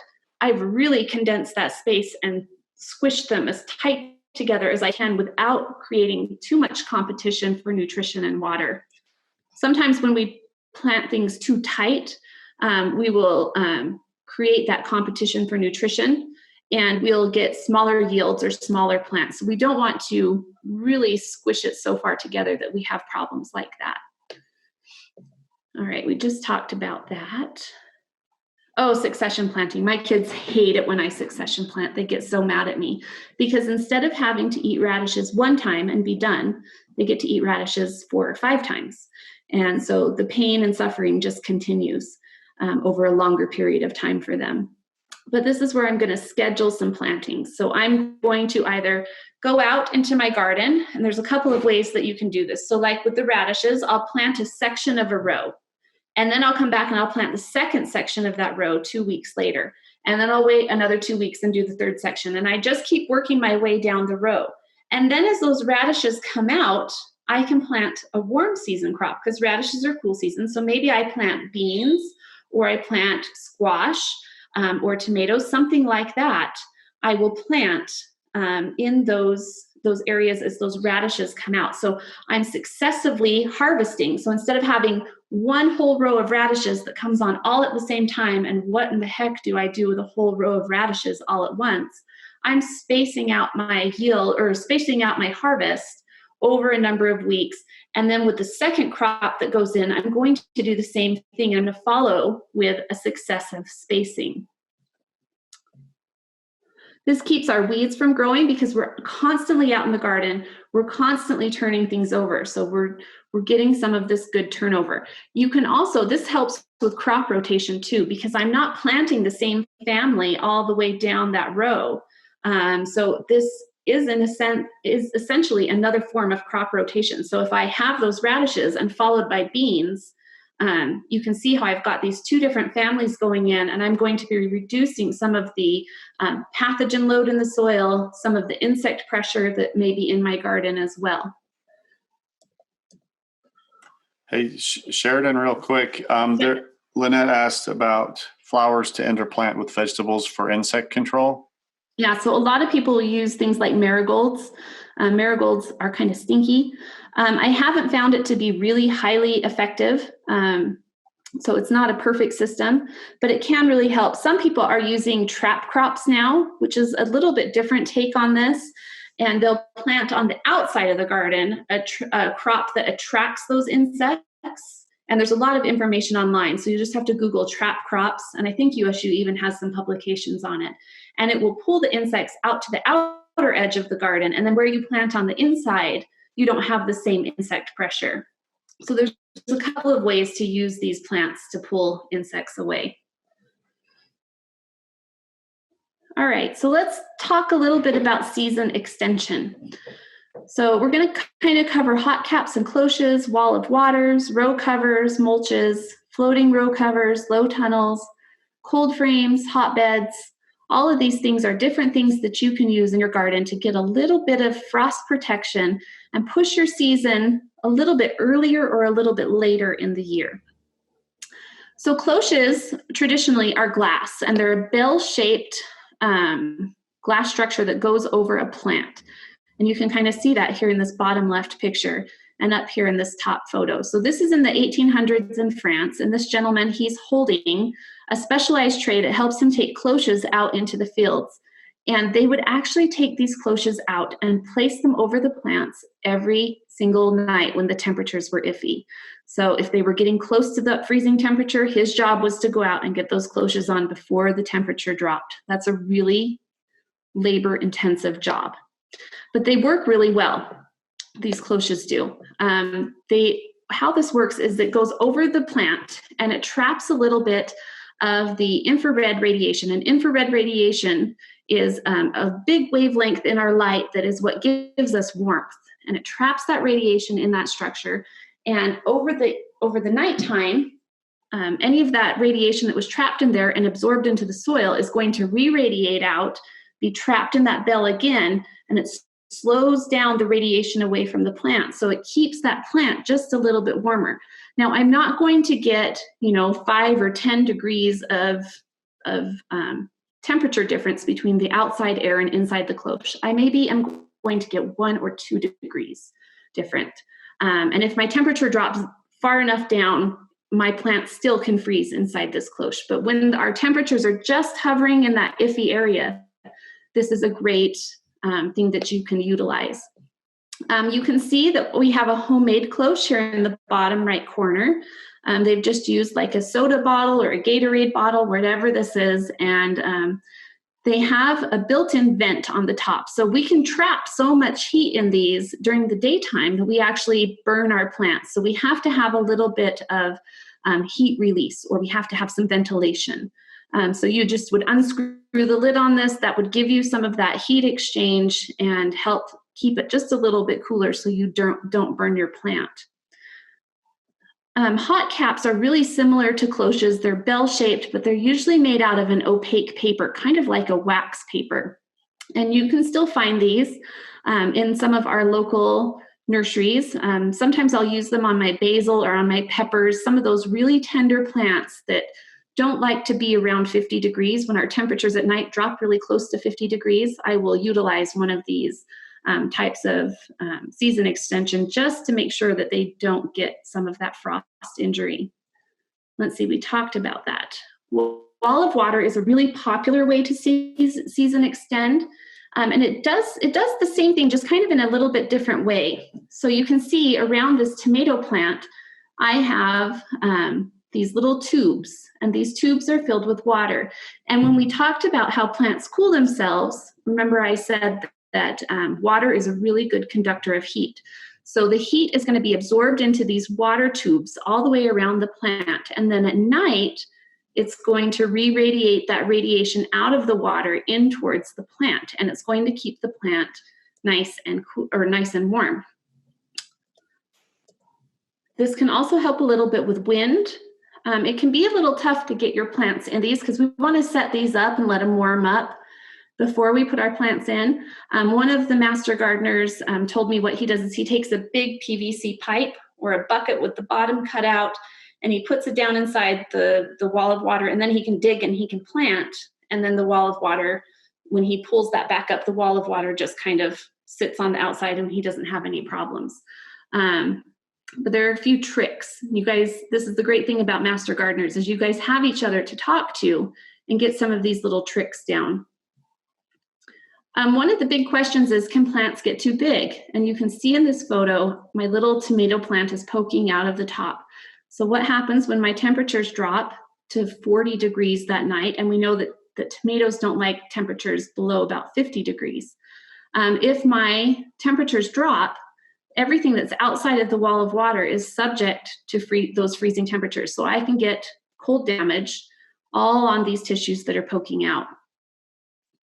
Row covers tunnels, kind of the same idea. We're going to just trap some of that nice radiation in the soil and in the air around these plants. And then again, we're going to re-radiate that out at night.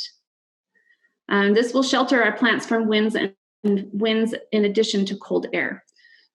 It can also trap some moisture. So if I'm using a plastic cover as opposed to a fabric cover, so this is a plastic cover up top, the bottom photo is a fabric cover, I'm going to retain a lot more moisture using a plastic cover than I am with a fabric cover. Again, this is only going to give me a couple of degrees of temperature, 2, maybe 3, depending on the size of the low tunnel or the row cover that I'm using. The bigger the size, the bigger the air mass I trap, and the more protection that I get. Sometimes we can have, like what you see in this top photo, these fiberglass or polyester panels can be bent over the rows, and those work fine. My one concern with them is that the end is open, so I'm going to have a lot more heat loss closer to the end than I would in the center. So my degrees of protection is going to be greater in the center of this row than out on towards the ends. There was one question about the wall of water. Oh, I didn't see it, sorry. No, you're good. It just said, how long do they need to be out before planting? I tell people to put them out a day or two before you're going to plant, just so that they can get nice and warm. You just want that water to be able to warm up before you go and plunk that little tomato in there. And if I was to go out and plant in the afternoon, put my wall of water up around it, it's not enough time to get that water warm. And so that night I can have some freezing injury. So that's kind of why you need to let them warm up just for a day or two before you plant. Some people fill it with warm water. That kind of helps with the problem too. Yeah, and if it's a warm sunny afternoon, it should warm up. It might be warm. They might warm up okay as well. You just have to watch your temperatures. Okay. Just one question for me. How much extension do you feel like the wall of water gives you? I think it's a little bit more than what you get with like a cloche, because you have that water and it holds that heat a little bit better. So I would say probably anywhere between 3 and 5 degrees. It just kind of depends, and depends on what your temperatures are outside. So if you've had a nice warm day versus not quite a nice warm day, I mean, you're going to get different degrees of protection. So. And I think it's important distinction that if there's just a snowstorm coming in and it's going to be cold and just freezing temperatures everywhere, they're not super helpful.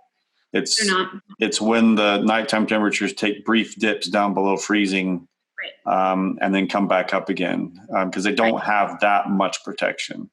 They really don't. I mean, 3 degrees is not enough most of the time if we're going to have a really cold event or if snow's going to move in. Right. So that just typically is not enough. I am going to show you a season extension technique that is enough, though. All right, so cold frames. I love cold frames. They're a great tool and really inexpensive, low-tech tool in the garden. I always have one wherever I am, just because I like to push the season just a little bit with some of these greens and types of things that I grow. So again, it's just going to warm the soil. It's going to retain some moisture. You can see on the plexiglass on my cold frame that I left in my last house. I hope they use it and I hope they love it. But you can see the moisture kind of retained on the window there. Ventilation on these is really important. So the surface area and the area that I'm trapping in this is a little bit bigger than some of the other methods that we've talked about. And so making sure I can pop this open and vent it makes it possible for me to keep running the system even on warm days. So if my temperature's like today and it's 60, 65 degrees outside, it's going to get nice and toasty inside this cold frame, and I can actually burn my plants again. So you can see here on the edge, if you look where this is kind of just popped open, you can see I have this little stick that I can bend up, and it sticks on the lid in different locations. So it gives me a different level of ventilation depending on where I move the stick. So they work out really well. You can see in this bottom picture that I have, this is in the beginning of February. I have a bunch of chard and lettuces and different types of things at the beginning of February, and they always do really well in this type of situation. Now remember, if it's going to be very, very, very cold, I wouldn't want a warm season crop in here in February. So I'm sticking to cool season crops that can take a little bit of chill and cold, just because I'm, again, not going to get enough heat retention to last for a couple days of snowy weather. I'm just not going to have it. So make sure that you understand that. Hotbeds are an old way of giving yourself some season extension. So you have to have a friend that has like a horse or a cow, because you need fresh manure. And you're going to dig underneath where you're going to plant. You're going to dig 4 to 5 feet down. And then you're going to load it up with fresh manure, like 2 or 3 feet of fresh manure. If you do 5 feet, do 3 feet of fresh manure, 5 feet deep, 3 feet of fresh manure. And then you're going to put 2 feet of that soil back on the top. So as manure breaks down and it composts under that ground, it releases heat. And that heat is going to move up through the soil underneath the plants, and it's going to warm the rooting zone. So if I couple that, and this is kind of the cool thing with season extension techniques, if I couple these together, I can get a little more protection with each method that I add to what I'm doing. So if I couple that with a cold frame and put a cold frame on top of the hotbed, I can get, 3 to 5 degrees of protection from the cold frame, and maybe another 1 or 2 coming up from underneath from this hotbed. So putting these methods together gives me more season protection. Again, early in the season, I would stick, even with both of those coupled up, I would stick with cool season crops.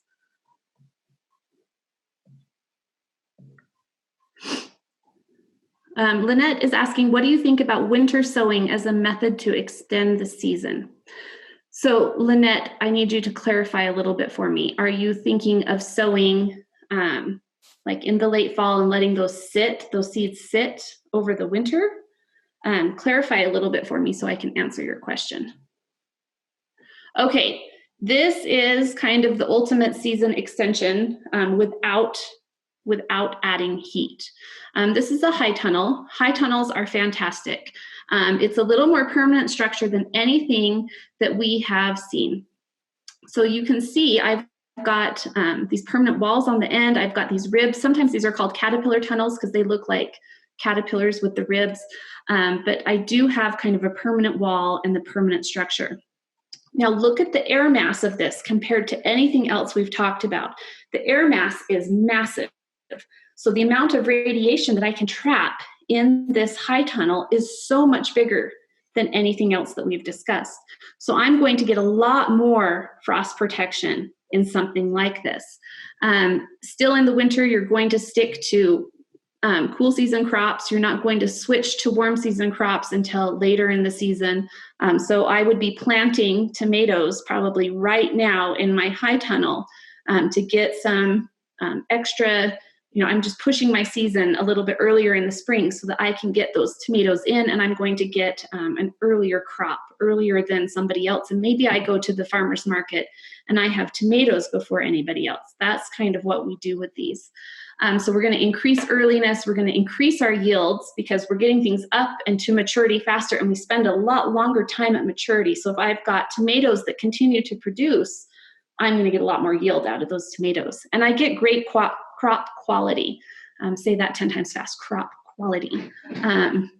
So I've been growing tulips in my high tunnel versus outside, and just kind of looking at the difference between the crop quality inside versus outside. And that quality inside is beautiful. They're absolutely gorgeous. No weather damage, no insect damage. Where outside we have a little bit of that. You can grow both perennial and annual crops in these. So in Logan, we mess around with high tunnels quite a bit up there. We have a whole high tunnel group of people up there that do a lot of research in these tunnels, and it's been really fun. So they're growing things like perennial cut flowers, perennial vegetables, annual fruits, so raspberry or perennial fruits such as raspberries, and they're doing an annual system on strawberries as well as a perennial system on strawberries. So up in Logan, they've been using these tunnels. With the strawberries, they're able to get big, beautiful, gorgeous strawberries right around Valentine's Day in Logan. Now they are coupling it with a couple of other techniques. So they're using a floating row cover inside, like what you see here on the edge. They're also using some wires that they run in the ground that provide a little bit of heat at the roots. And when you couple those things with the high tunnel, you can really drive that season. So if you're interested in doing something like that, you can actually do a little bit of research on our tunnel site. So if you go to tunnels.usu.edu, it will bring up all the plans, it will bring up all the research, and you can kind of research on your own and see what you're interested in doing. You can build one of these for about $600, and the plans are all on that website. But yeah, this is a great tool to have. I have one at the Botanical Center that was a hand-me-down from a local grower. It kind of is a sad-looking tunnel because it's not new and pretty, but it has been so much fun to mess around with and see what kind of season extension that we can get from it.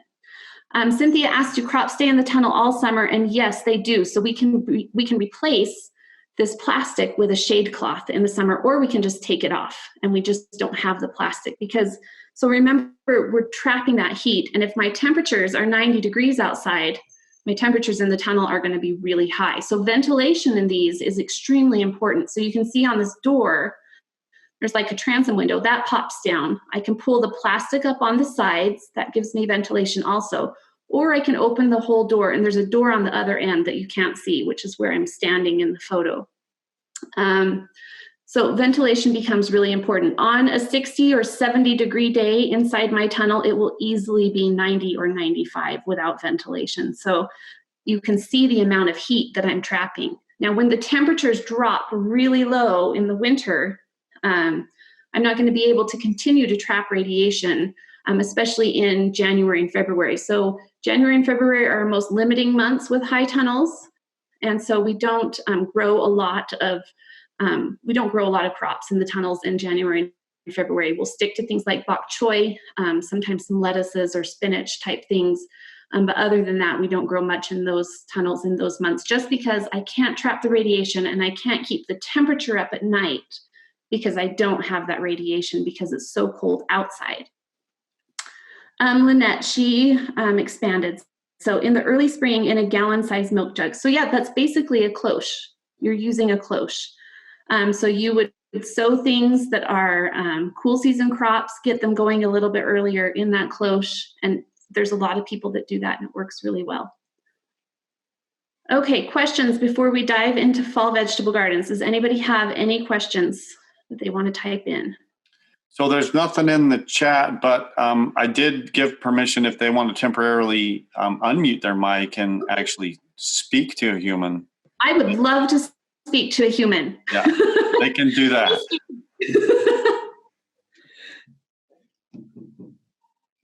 No one wants to talk to me, Mike.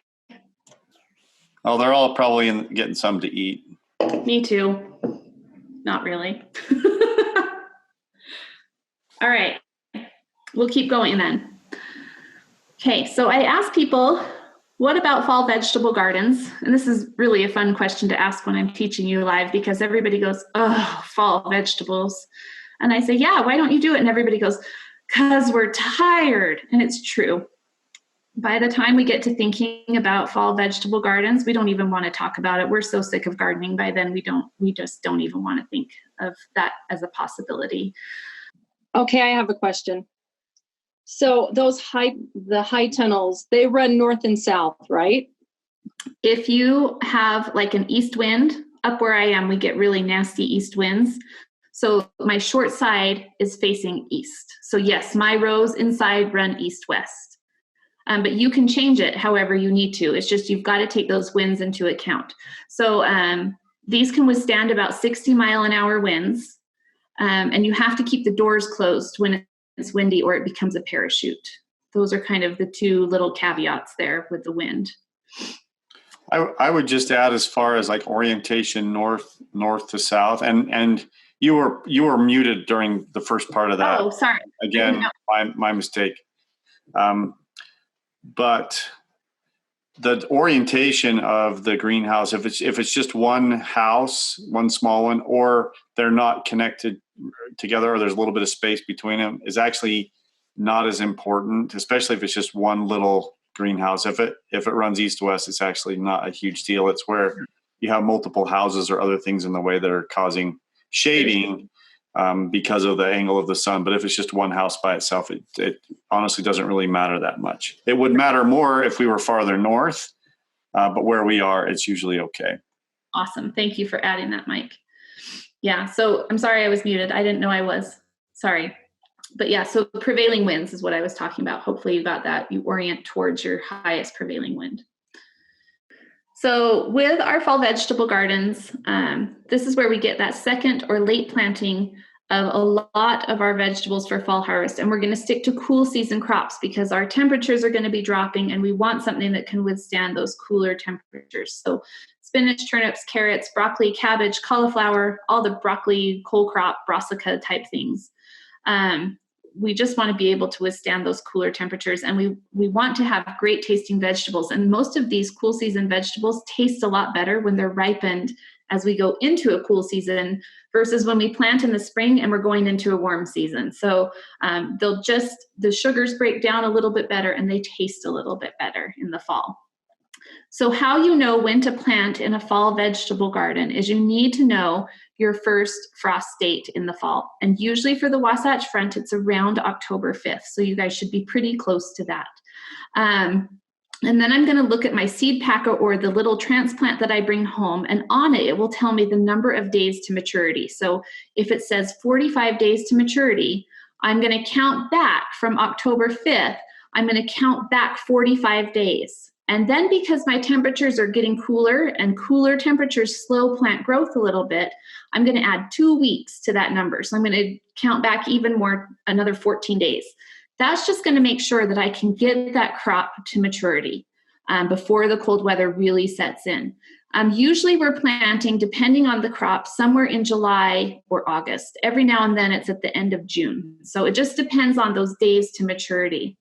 You want to choose early maturing varieties. So if I have the chance to choose something that ripens in and reaches maturity in 45 days versus something that's 60 days, I'm totally going to choose that 45-day one because I know I can get that crop to maturity and out of the garden.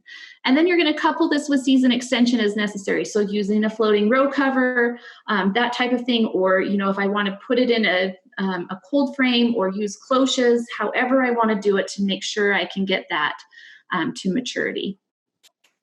Lynette says, do you start the seeds inside during the summer to plant for fall harvest? Yes, you can. With some of these cool season varieties, things like broccolis and cabbages, yes, you would definitely get those started before you put those out in the garden. They just do better by transplant. Pest and disease management, I'm going to touch on really briefly. I know that you guys have had pests and you've also had diseases, so you guys are experts in this, so you don't need a lot of extra talking about this. So cultural, mechanical, biological, and chemical are different types of management tools that we have. You can find all kinds of information at utahpest.usu.edu. And if you have not signed up for the pest advisories and you are a vegetable grower, you should definitely sign up for the vegetable ones. Cultural controls, these are things where we start with healthy plants right off the bat, or we alter our planting dates to avoid an insect that we know comes through at a certain time. Or we harvest things early and get them out of the garden to avoid an insect. Crop rotation is another cultural control. I'll talk about that here in a minute. We can also avoid some of these problems with resistant varieties, and tomato is an excellent example of this. So some of the problems I run into with tomatoes are things like verticillium wilt, fusarium, nematodes, alternaria, tobacco mosaic virus, gray leaf spot, and tomato spotted wilt virus. These are all things that I can run into in the garden. Some of these can be really difficult to combat, and I may not be able to grow tomatoes in my garden if I have problems like verticillium wilt that stay in the soil for a long time. So I was just down at J&J Nursery, and I saw a tomato. On the tag, it said VFNT. That means that these tomatoes that have that tag on them are resistant to verticillium, fusarium, nematodes, and tobacco mosaic virus.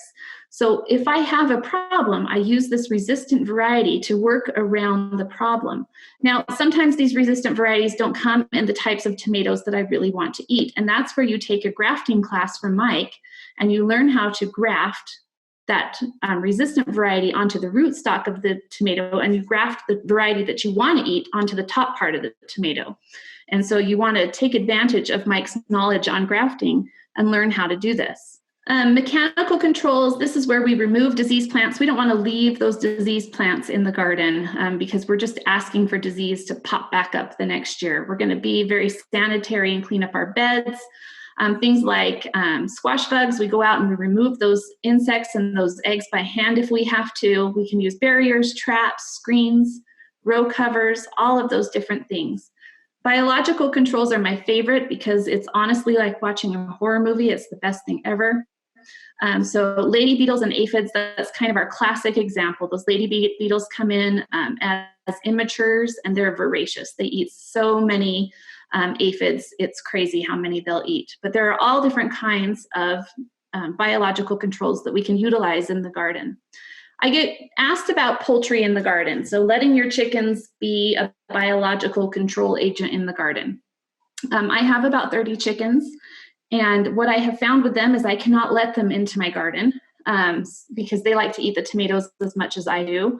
And they kind of decimate all of my crops. So what I do with my chickens is I have them fenced out of the garden, and they're able to roam and run all on the outside of the garden, and they're able to control insects that maybe could move into the garden, but they're not actually in my garden. So that's kind of a personal choice. Chemical controls in the vegetable garden, always, always, always use them carefully and always follow that label. The label is the law, and you need to thoroughly read the label before you apply. I just had on the Utah's Gardening Experts Facebook group that USU Extension runs, I just had somebody post a photo of tomatoes inside a high tunnel, or no, it was a greenhouse, in her greenhouse that she was growing. And she had applied a chemical to the tomatoes, not realizing that what she had applied was toxic to the chemicals. So all of her tomatoes got completely fried. And Nick Valesky, our IPM, he's one of our IPM guys, he piped up and said, what chemical did you apply? And then he went and looked up the label, and he came back and said, you absolutely cannot apply this to tomatoes. It says it right on the label. So make sure that you are reading before you apply. In the vegetable garden, I start with less toxic solutions. So things like insecticidal soaps, horticultural oils, plant-based insecticides. And then if I have to move up to a full-on chemical control, I will. Yes, Mike.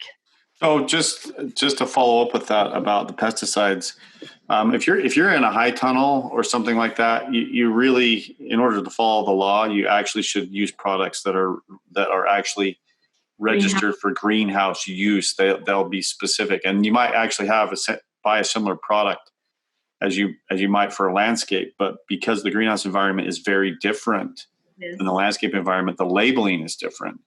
And you need to know what, and that label will basically be a culmination of the research that they've done on how those products perform in greenhouses, and that they're going to break down differently. They could cause damage to plastic and other things inside the greenhouse, or like you said, they can outright kill the plants because the concentration might build up inside those greenhouses over time. Right. Which is exactly what happened. Oh, there was one other thing about parsnips. Is it a good idea to try and do parsnips as a fall harvested crop, like plant them in the summer and harvest them in the fall? Yeah, you can. So you can plant them. We did them at the Botanical Center last year. You can plant them now, and you can harvest them in the fall, or you can let them overwinter, and they taste way better in the spring. So it's just that cold snap breaks down all of those carbohydrates into nice, really good tasting sugars. So but yeah, you can plant now. And I know they like cooler temperatures for germination, but they take a long time to emerge. So don't wait until the temperatures warm up. High temperatures actually inhibit parsnips from germinating very well. So once the soil temperature is above about 65, they stop liking to germinate. Yeah, they're kind of a bugger to germinate anyway. So yeah, great. Thank you, Mike. All right. Weed control in the veggie garden. So that acre that I grew on, we were sprinkler irrigating, so overhead irrigating, because that's what we had access to at the time. And we're actually putting in drip in that same spot this year, which is so nice. I'm so excited.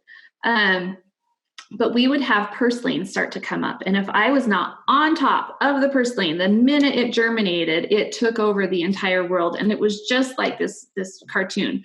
We should have never waited this long. Now the weeds have completely taken over. So staying on top of your weeds is really important. There are several techniques that you can use. Exclusion and suppression involves mulches. So I'm just going to put a lot of mulch on things. I'm going to shade out any of those seeds, not let them have access to the sun so they can't germinate and get going and get through usually a nice thick layer of mulch they can't get through. Mechanical control I have found is best in a home garden. So that's where we just put out that elbow grease. We're going to go out, we're going to hoe, we're going to pull, we're going to make sure that, we're doing the work that we need to, just physical labor to get these weeds out of the garden. General rules with weed control. I try and avoid pre-emergence in the garden just because I'm creating this chemical barrier that can make it difficult for seeds to come up through. It can stunt some of my transplants if I plant them after I've put down that pre-emergence. So I try and avoid that. 2,4-D, which is a broadleaf weed killer, remember that has a 2 to 3 week residual. So if I put that down in my garden and spray that, and then I come back a week later and plant, I can still have some problems. Glyphosate, which is the active ingredient in Roundup, is inert when it hits the soil. It has a pretty short half-life, but I do give it a week. After I spray, I give it 7 days before I plant in the garden. And I think the label actually says that it has a residual of 7 days. So just be aware when you spray that you could be causing a problem if you don't wait long enough. Also, if you're using grass clippings as mulch in your vegetable garden and you've had your grass sprayed with 2,4-D or a broadleaf weed killer, and you put those clippings in the garden just to mulch around your plants, and it hasn't been that 2 to 3 weeks for that material to break down, it can actually be active and kill your plants. So just kind of being aware is good. Okay, remember we talked about families. And we're going to now squish into 4 families, and we're going to talk about some of the varieties and just kind of get through some of the general characteristics in the families as well. So the first family is the salad crops, and there's kind of 2 subsections in the salad crop. There's the base of your salad, which is going to be the greens, like your lettuce or your chard or your kale. And then there's the toppers, like carrots and radishes, those types of things. And then we have our fruiting crops. This is anything that creates a fruit. So we have the tomatoes, the potatoes, peppers, eggplants. And then we have the vining crops that also produce fruit, which are melons, cucumbers, and squashes. We have the legumes, which are warm and cool season. Peas are cool season legume. Beans are a warm season legume. These are the ones that fix that nitrogen in the soil. We have the grass crop, which is usually just corn for us. Every now and then I run into somebody who grows a lot of grains, but we really just talk about corn in this class. Okay, so here is our crop rotation schedule. Based on those families, I can group my plants into these 4 different families, and I can come up with a crop rotation schedule for my garden. So, not that fast. Year 1, here on the top, if I divided my garden into 4 sections and I put each of these groups in a section, it would make it very easy for me to crop rotate the next year. And everything's going to move to the right, and everything on the end is going to move up front. So we're just going to keep rotating through this. Now, some people don't plant corn, and that's okay because our growers do a great job with that, and we don't need to worry about it. So I would just take the corn out of the equation, and I would rotate on a 3-year schedule instead of a 4-year schedule. Of course, our perennial crops are not going to rotate because they are in the ground, they're set, and we're not going to mess with them once they're there. All right, so let's kind of dive into the salad crops. We're going to talk about the base of our salad first. So lettuce, chard, spinach, kale, those types of things. Hot weather can make these plants bitter. It's like the hot weather just turns on a switch and the plants create some compounds that make it so that we don't want to eat them. They taste really nasty. And sometimes we'll see them bolt in the hot weather and in the long days when we get these really nice long days. And what happens is the stem starts to elongate, and then they'll create this beautiful flower up at the top, and then they'll put out a whole bunch of seeds and drop the seeds everywhere. So that is what bolting is. If you see that stem start to elongate. For seeding these out in the garden, it's a very small seed, so we're going to be doing a shallow seeding. And if you're going to transplant these out to the garden, you're going to wait until you have a good 4 to 6 leaves before you put them out. That way they can photosynthesize, they're established enough that they can kind of handle some of the weather and those types of things. They're very shallow rooted, so they don't put out a great big root system. It's just shallow at the surface of the soil. So they can't handle a lot of water stress. So making sure we have a nice even watering schedule where we kind of have these shallow peaks and valleys instead of, we're wet and then we're really dry and then we're really wet and really dry. We want to just kind of even it out. You can harvest these anytime. So some people think that with the lettuces, I have to wait until the head is completely full. That's not exactly true. I can just pick off some of the leaves on the outside of that lettuce, and I can harvest those outside leaves. And as it continues to grow, it's going to continue to push new leaves from the inside out and continue to form that head and push things out. So when I go out to harvest my lettuces, I just take outside leaves off of several different plants, and it works out great. And then I get a really colorful, beautiful salad. Some of the different salad crops, so I've got, as far as lettuces go, I've got these butter lettuces that have a nice, really thick texture. I've got speckled lettuces. Some of these can be just absolutely beautiful. The cause and the romaine types are these upright, these are those really crunchy lettuces that we like to eat. So if you go out and you go to like Cafe Rio or something, they usually use a romaine type of lettuce because it is that really good crunchy lettuce. These are fun to grow because they are so upright. They look kind of different in the garden. There's one called Paris Island Cos that I have used for a number of years that I really, really like.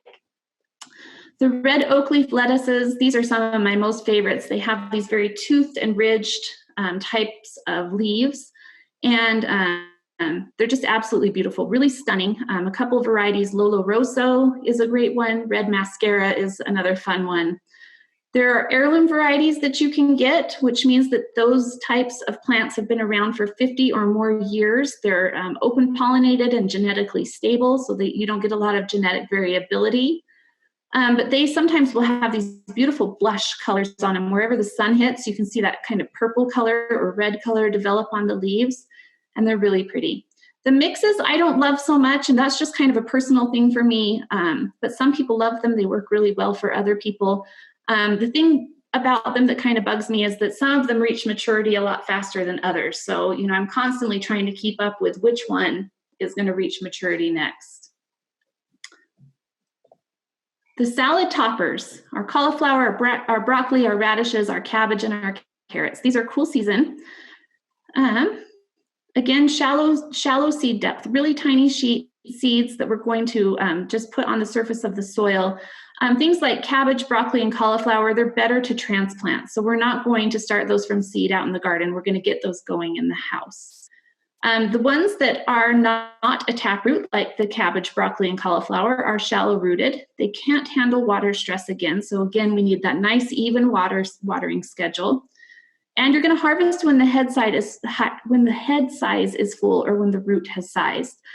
So my son brought home one of those 4th grade cabbages that you grow kind of as a contest in the 4th grade. And I was like, oh, we're totally going to win this. We can do this. So we grew this cabbage. It was absolutely beautiful. It was huge. And he couldn't even lift it up. It was so big. And I got really greedy the last day. I was like, we're going to leave it one more day. It just needs one more day to size up. I don't know what one more day was going to do. I should have cut it. So they grow the same as a lettuce. So they push new growth from the inside out. Well, when they get so large, they can no longer handle that new growth from the inside. So they'll actually crack and they'll split. And I went out the next day and it had cracked and split. And we were so upset. He was really upset because Mom was like, no, we need to wait one more day. And we should have just totally just picked it. But so, you know, when that head size is full, when it looks nice and full, that's when you want to cut it. You don't want to get greedy and try and get it really, really big. Also, my husband harvested cabbages as a kid when he was like 14 years old. And he would say if they got out into the cabbage fields early in the morning and they were just a little bit late on harvest as far as, you know, head size, that those cabbage heads pop and they actually fly up into the sky. So it is the most dangerous vegetable that you can grow because it can get you falling back out from the sky. As far as radishes go, there's some beautiful varieties that you can grow. French breakfast is that pink and red, or kind of pinky red and white that you see up here on the top left. Icicle is in the center. There's a lot of different red varieties that you can grow. Cherry Bell, German Giant is one of my favorites. It has this kind of great big radish head, and it has this kind of buttery, really smooth texture on the inside. With the beets, I told you that the Goldens can be hard to germinate. As far as the dark red varieties go, Detroit Dark Red and Bull's Blood are 2 standard dark red varieties that are really nice. I love the Detroit Dark Red. It's a beautiful, beautiful beet. And you can eat the tops of the beets as well, not just the root. If you're trying to get kids out in the garden, Chioggia is a really good variety. It's that bullseye beet, kind of a fun thing for them to grow and slice into. They're pretty sweet. They don't have that really intense kind of dirt flavor that some of the beets have. So you can grate these up and put them on a salad, and they will probably really enjoy them. Carrots, there's a lot of different varieties of carrots. I tend to like the ones that have the same color on the outside skin all the way through the carrot. So Atomic Red is red all the way through, and Deep Purple is purple all the way through, instead of having that orange in the center and purple on the outside. The Parisians are kind of fun. These are those little round ones that you sometimes see at the farmer's market. They're kind of difficult to peel, but if you have really tough clay soils that you can't really grow carrots in, this is a nice go around. So you can still grow these carrots because they don't put out that great big taproot. Cabbages, Brunswick is a really nice green variety that I've had a lot of luck with. It makes a beautiful cabbage. Violaceo de Verona is the one that you see here in the photograph. We grew this at the USU Botanical Center 3 years ago, and it was beautiful. I had more people come and ask me, what in the world is that cabbage? They were so intrigued by it. But there's the Chinese type, Savoy, Napa cabbage that you can grow. Broccoli, Gypsy is a really good hybrid variety that I found. It creates this nice, beautiful, tight head. And it works out really well in the garden. So you can harvest that larger head, and then you leave it out in the garden for a while, and you'll get side shoots, and you'll harvest the side shoots. They'll never be as big as that initial head, but they're just really nice and tender, kind of like a Rob variety, which is, those ones never form a head. If you have a broccoli Rob, never forms a great big head. It just forms these little side shoots with these little tender leaves that you eat. Romanesco is kind of a weird, funky broccoli, kind of cauliflower type plant that looks like it was dropped from outer space or created by aliens. Again, if you're trying to get kids out in the garden, this might be a great one to do, to grow, so that they are kind of intrigued and interested in what you're growing out there. Cauliflower also has a Rob variety called Fioretto, so you can get really small shoots of cauliflower that are nice and tender. Graffiti is the purple one that you see in the photograph, and Bishop is a really nice bright white one. So as far as cauliflower goes, you can get self-blanching varieties, and those varieties kind of automatically, they've been bred for this gene that folds the leaves kind of over the head and keeps the head nice and white. If you don't have a self-blanching variety, you're going to have to fold the leaves over yourself, and we just take twine and tie that so that it keeps that head nice and white, so it doesn't develop kind of into this funky yellow color. Onions and garlics are some of my most favorite things to grow. They're cool season. We get good growth up to about 90 degrees, and then the garlic wants to be harvested kind of at the beginning of July anyway.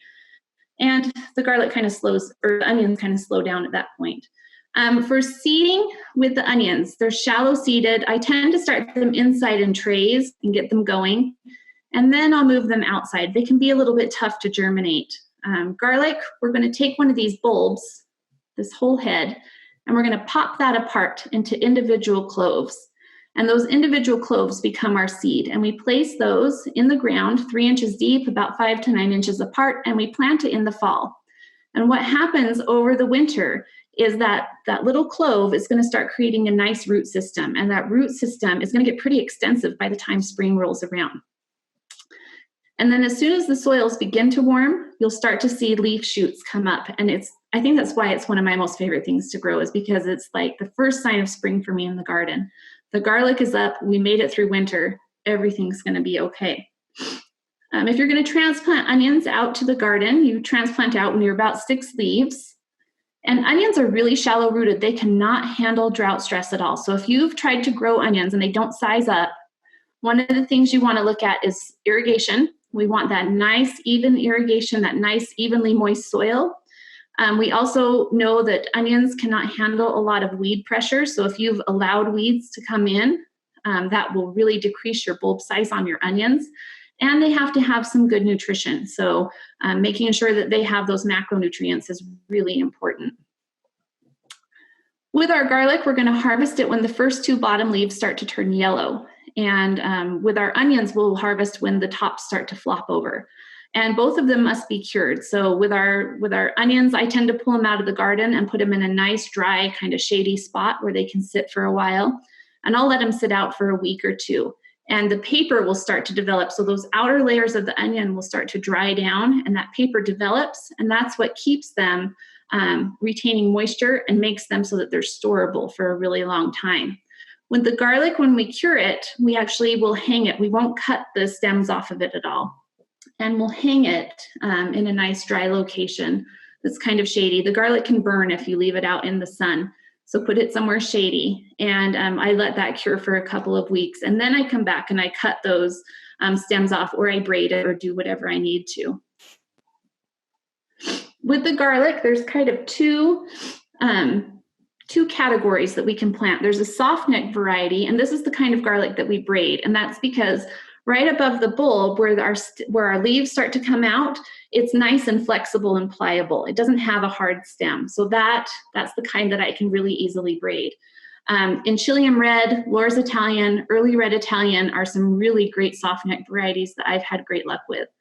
The hard neck is a little bit different. So instead of having that nice pliable stem, I get a really hard stalk that comes up. And that stalk actually will create a flower. It will curl around once, and then it will start to create a flower. And you can see that right down here. It's called Escape. And the scape needs to be cut. It has to be cut. As soon as you see that first curl, you need to go out to the garden and cut it. If you don't cut it on the hardneck varieties, the plant will sacrifice good sized bulb growth to produce the flower. So if you've had garlic that you let go to flower and you didn't get really nice garlic head size, it's because you allowed it to go to flower. So when you cut these, you've probably seen these at the farmer's market, you can actually eat them. They're really, really good. They have a really nice mild flavor, and you can throw them in eggs. They're great in that. You can throw them in stir fry, but they're, don't throw them away, use them up. With the hardneck varieties, if you want to practice your social distancing, plant Metici. Metici is a very strong variety that I absolutely love because I don't need very much of it to cook with to get a really good garlic flavor. But if you eat that, especially raw, people will stay at least 8 feet away from you at all times. Music is another really popular variety of hardneck. And Chinook Red is one that is from the Pacific Northwest that a Native American Indian group has been using for a long time, a great number of years, that they have given us starts and let us plant. So some of the garlic has some great stories behind it, which is kind of fun. Shallots, there's 2 main varieties, kind of 2 standards, Dutch Red and French Gray. Both of them work really well. With the onions, I've had great luck with a yellow variety called Patterson. It stores really well, and I've been planting it from sets.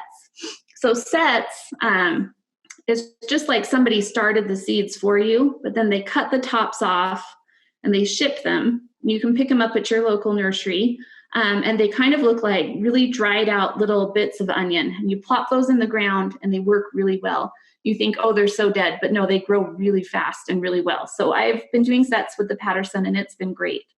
Candy is a purple variety. Walla Walla is that sweet yellow variety. It doesn't store great, but it's good for fresh eating. Chopini, if you really want to impress people, it's like somebody took a round purple onion and squished it flat. It kind of looks like a disc. And it doesn't store very well again, but it is a really nice fresh eating variety that's kind of fun. The bunch onions, of course, Red Welsh, Evergreen Long, Deep Purple, Parade are some of the standards. Okay, fruiting crops. This is why everyone grows a garden. These are the rock stars of the garden. This is what we want to eat.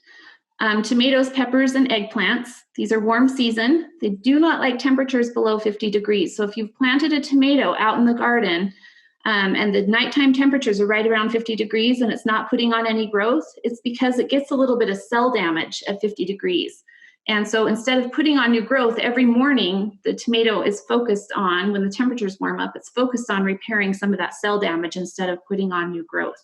So they really are tender at that temperature. You can do these from seeds or transplants. If you're going to start from seed, make sure you start about 6 weeks before you put them out in the garden, just so that you can get a jump on that season, because they are a pretty long season crop. We can get what's called a split set, and that's where we'll have a nice set of tomatoes. We'll have this crop that's coming on. It's just beautiful. And then our temperatures get about 95 degrees and no tomatoes start to set on our plant. So we have this period where we have no tomatoes set. And then when our temperatures drop again, we start to get tomatoes forming on our plant again. So we actually get 2 crops off of that tomato with a break in the middle. And what is happening is when the temperature is above about 95 degrees, the pollen, these plants are self-pollinated. So the pollen just basically has to transfer in the flower from one part to another part, from the male to the female part. And it's so hot that the pollen dries out and is not viable. It can't get from that male to the female part fast enough. So we'll have some flower aborting and no tomatoes setting on our plants. Fertilizer, like I mentioned, none after the flower clusters form. Be really careful with the nitrogen because we sacrifice that fruiting growth for vegetative growth. And we can harvest these anytime when they're mature green to ripe. You can ripen them in newspaper. You can hang whole plants upside down in your garage or in your cellar, wherever you want to, if you need to pull them out when the frost is coming. Cracked shoulders and blossom end rot are 2 things that happen when we have irregular watering. So let's talk a little bit about blossom end rot, because people really have a lot of questions about that. It is, in fact, a calcium deficiency, but it's not, the plant is not deficient in calcium because we don't have enough calcium in the soil. Our soils are packed with calcium. In fact, that's what kind of raises our pH so much in our soil. That's why we have alkaline soils, because we have so much calcium. But calcium is this great big molecule, and it's immobile. The plant can't just move it. It has to move it in water. And if the plant has irregular watering, so we have these big peaks and we have these big dry down valleys in our watering schedule, so we're really wet and then really dry. Those really dry periods, the plant does not have enough water to move that great big molecule up to the new growth in the tomato. And how a tomato puts on new growth is from the base of the tomato on the very bottom, and it pushes the cells out and up the sides of the tomato. So these new cells in the bottom of the tomato, like what you see up here in the top right, these cells did not get the calcium that they needed. And so we have this area of necrosis, or this black, ugly spot on the bottom of our tomatoes. Usually, fix this problem is evening out that watering schedule, making sure that our soils are nice and evenly moist. If that doesn't work, so sometimes it's just too hot and our plants are too big to move the water that they need to. So if that doesn't work, you can add a foliar calcium spray. So that's where we just pick up a foliar spray like at IFA or at Steve Regan, wherever we are at, and we spray the leaves and the whole plant area, not the soil, just the plant, with calcium. And that puts the calcium closer to where it needs to be. So the plant doesn't have to move that quite so far. It doesn't need quite as much water. And the plant is usually able to overcome this problem. Now, this can happen with other vegetables. This is a grower in Centerville that grows for some of our large Italian restaurants in downtown Salt Lake City. He grows a lot of zucchini blossoms, that type of thing. And he was having zucchinis that just would not set. They would start to grow, and then they would brown out from the tip back. And so we visited him, and we found that he had blossom end rot on the zucchini. So we had him do the foliar spray. We had him even out his watering schedule. Within a week, he was setting really nice, good-sized zucchinis on those plants. Let's see, do we have questions about blossom end rot? Okay, so the eggshell question, this always comes up. So we have in our soils ample amounts of calcium. So adding eggshell to the soil does not necessarily fix the problem. So, and plus those eggshells, even if you grind them up in the blender, they're not going to be plant available. They're not in small enough pieces to do anything for the plants. And where we have so much calcium in our soil, adding calcium to the soil, it doesn't really make a lot of sense at that point. In fact, we're just driving the pH up, and we're adding to our excessive calcium as well. Mike, do you want to add to that? Yeah, the calcium is basically in mineral form, just like it is in the soil. So it has to weather and demineralize and to become available in soil solution. And, right. and that takes, I mean, we're talking years.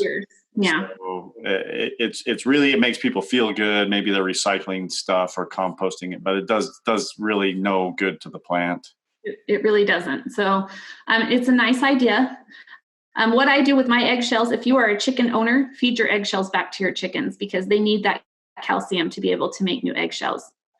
So that's a great way to do it. Or if you have a friend who has chickens, send those over to them and have them feed them to their chickens. And then you're recycling too, and you can feel really good about it. Okay. We talked about determinate tomatoes. These are those bush type varieties like Romas. They usually only bear once.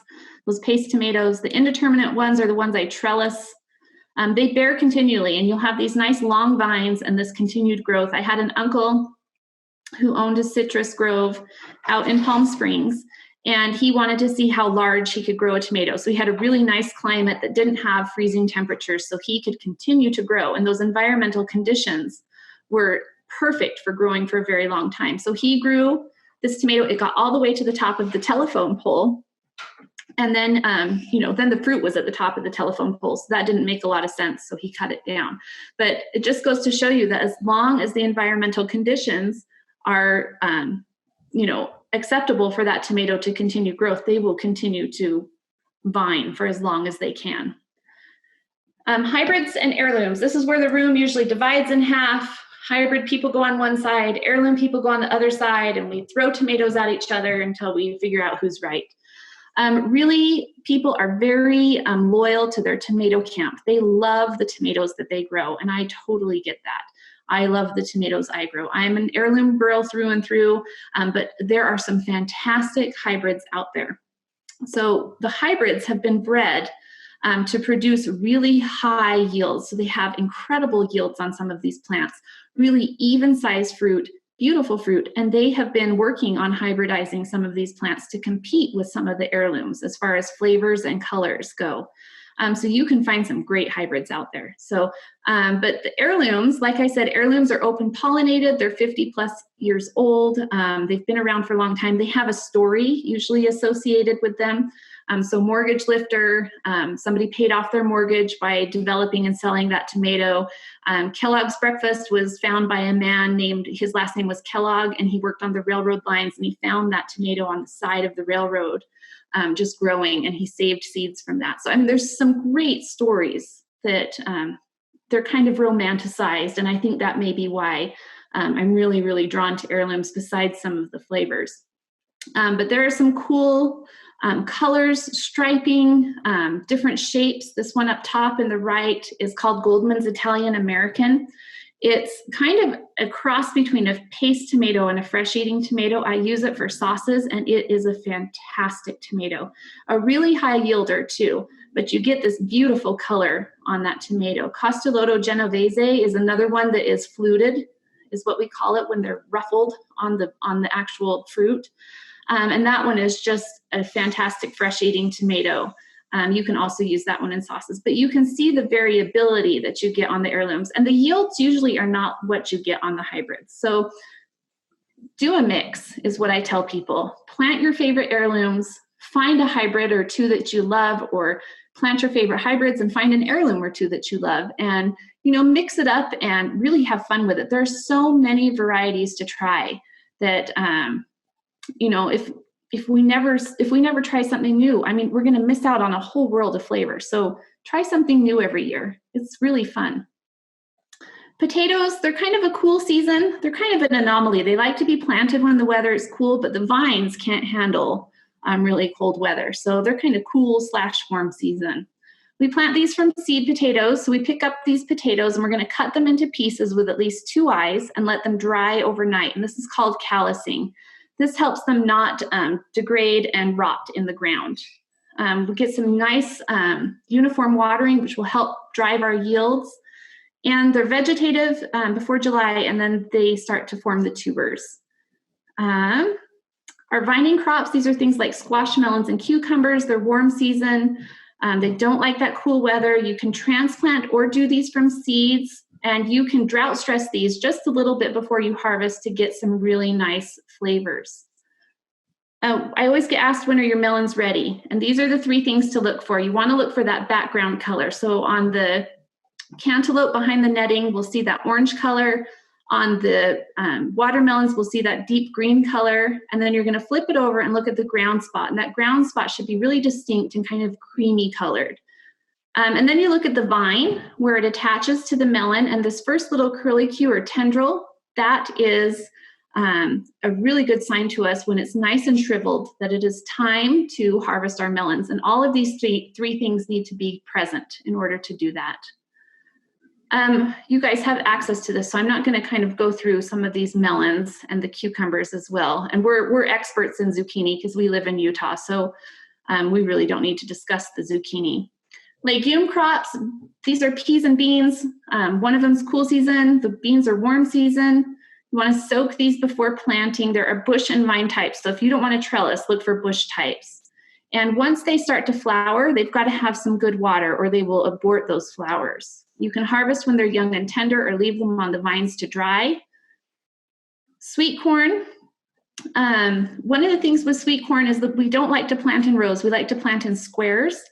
And that's just because of the pollination factor. So each one of these silks is connected to a single kernel. And if you've ever popped open an ear and it's been kind of sparse and spotty, it's because it didn't get pollinated well. So plant in a nice square, and then, you know, have your kids run through that square and shake all of those corn plants, and that will help you even more with pollination. Once you see those silks out, send the kids through. The ears mature in about 15 to 25 days from when you see the silks. And if you have kind of starchy corn and you planted a sweet variety, you may want to ask your neighbor what they planted. Usually cross-pollination isn't an issue unless we're eating the seeds. And with corn, that's exactly what we're doing. We're eating the seeds. There are some vegetables that are self-pollinating, things like tomatoes, some that have a wild relative out in the environment that help pollinate them, and some that are winsect and impollinated. Wind and insect pollinated. Oh my gosh, I can't talk. Dioecious plants have a male and a female plant, so you need both of those plants in order to get seed production. With cross-pollination, it's not going to affect the fruit that we eat. It's only going to affect the seed. So if you're saving seeds and you know that you've got varieties that cross, so look at the second word, this species, on the scientific name. And if that name or if that word is the same, then we know that we can cross between those two. And if I was to save my seeds from this acorn squash, I would have a zucchini corn next year, and it would be really weird tasting. So it's only if I save the seeds that it's an issue, unless I'm eating the seeds, which is with our corn. Asparagus is one of our perennial crops.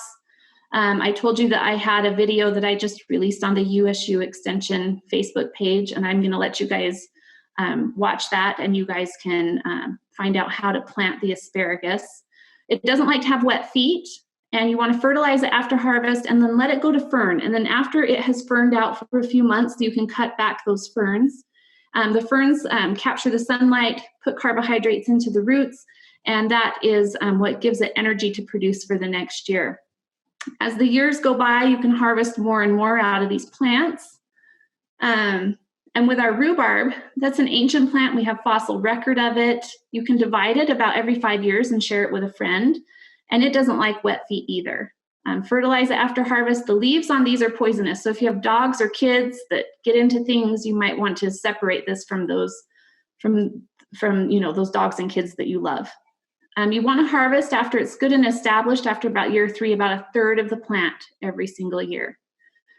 So my question for you is, why did the tomato blush? And the answer is because it saw the salad dressing. I'm sorry we went a little over. I tried to kind of hustle through the end, but we had some good questions in there. So any other questions I will take now. Yeah, so potatoes. Yeah. When is a good time along the Wasatch Front to plant potatoes? You can plant them now. So I just started planting my potatoes this last week. Usually the beginning of April is a good time. What kind do you plant?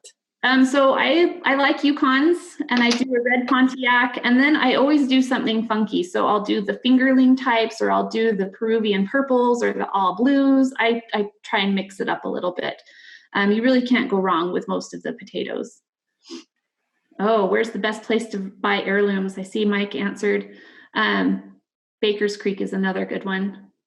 Sometimes their seeds don't come true, so you kind of have to be careful with some of the things that can be cross-pollinated. Well, yeah, that's heirlooms. Like, they can be kind of all over the place. So all over the place. But with the tomatoes, they have some really funky varieties. There's a guy, Wild Boar Farms. His name is Brad, and he does like some of the cool heirloom crosses. So Berkeley tie-dyes, some of those really cool, funky tomatoes. I've grown them out a few times, and I've actually met him once, and some of those tomatoes are really good. How do you figure out how much to water? So feel the soil and watch your plants. So making sure that they don't wilt. You kind of have to develop, I know it sounds crazy, you kind of have to develop a relationship with your plants. And you kind of get to know them over the season, which sounds just completely crazy. I sound like a crazy old cat lady when I say that. But you develop this relationship with your plants, and you can kind of see how much water they need. And you get to know your soil too. So getting one of those soil moisture probes until you kind of have the knack for it will really help. And you can see the soil dry down. Or you can just take your finger, dig it down into the soil a few inches, and feel how wet the soil is deep down. On top of the soil, it's going to feel nice and dry, but you get an inch or two down, you find out you have more water than you think. So just watch those plants and watch the soil. Oh, growing Brussels sprouts. I hate growing Brussels sprouts because they are so prone to aphids. It's just like a nightmare for me. But you plant them, you let them grow. They're very long seasons, so you would get them in the ground right now, and you'll be harvesting them, late in the fall. And they get very, very tall, really long, and then they'll have the little Brussels all up the top of them. So they're really close to those cabbage and cole crops like the broccoli, that type of thing. So they're shallow rooted, they need even moisture. Just the aphid pressure is so intense on them that I tend not to grow them. But if you don't have the aphid pressure, you can definitely grow them. Or if you want to treat, for aphids, and stay on top of them because you have more time than I do, then you go for it and you tell me how good those Brussels sprouts are. They'll be spraying a lot. I've tried to grow them a couple times, and every time I just throw my hands up in the air and rip them out and walk away. I get so frustrated. Yeah, it makes the price of them in the store really attractive. Yeah, definitely. The seed company with the unusual heirlooms, I gave you Baker's Creek. And then, let's see. Yeah, Baker's Creek. And they sell some of those funky tomato varieties. But just Google heirloom tomato seed companies, and there's like dozens and dozens of them. Yeah. And Wild Boar Farms is the other one. And his stuff is available on Baker's Creek. Artichokes. So artichokes can overwinter in Utah if you have the right microclimate. So I planted one last year, and it's back and in full force again this year. They do better if you can overwinter them and grow them as a perennial, because you'll get really nice, good size artichokes on them. But it can be done here even as an annual. So the one I planted last year, it was his first year, and it still had 4 or 5 really nice, artichoke heads on the top of it. But yeah, they're a little bit longer season. Find a nice spot that's not so cold in the winter and see if you can overwinter them, and then you can get some really good yields on them. Lorna says, I have a 4x4 box that's 16 inches deep and you want to plant potatoes. How deep do you plant them and then add more dirt? So you're going to dig down. I dig down about 8 inches and put them in. And then I kind of cover them shallow and I wait for them to kind of poke up. As soon as they poke up, I add a little more soil to the sides of them. And they're just like tomatoes with those adventitious roots. So those will start to develop when you put that soil up on the top of it, and then you'll get the extra tubers that form. And that's how we push that yield to be higher with those potatoes. So yes, go down about 8 inches, somewhere in there. Thank you, Sheridan. Thank you, guys. Next year, I hope to meet you all in person. Exactly. Yeah.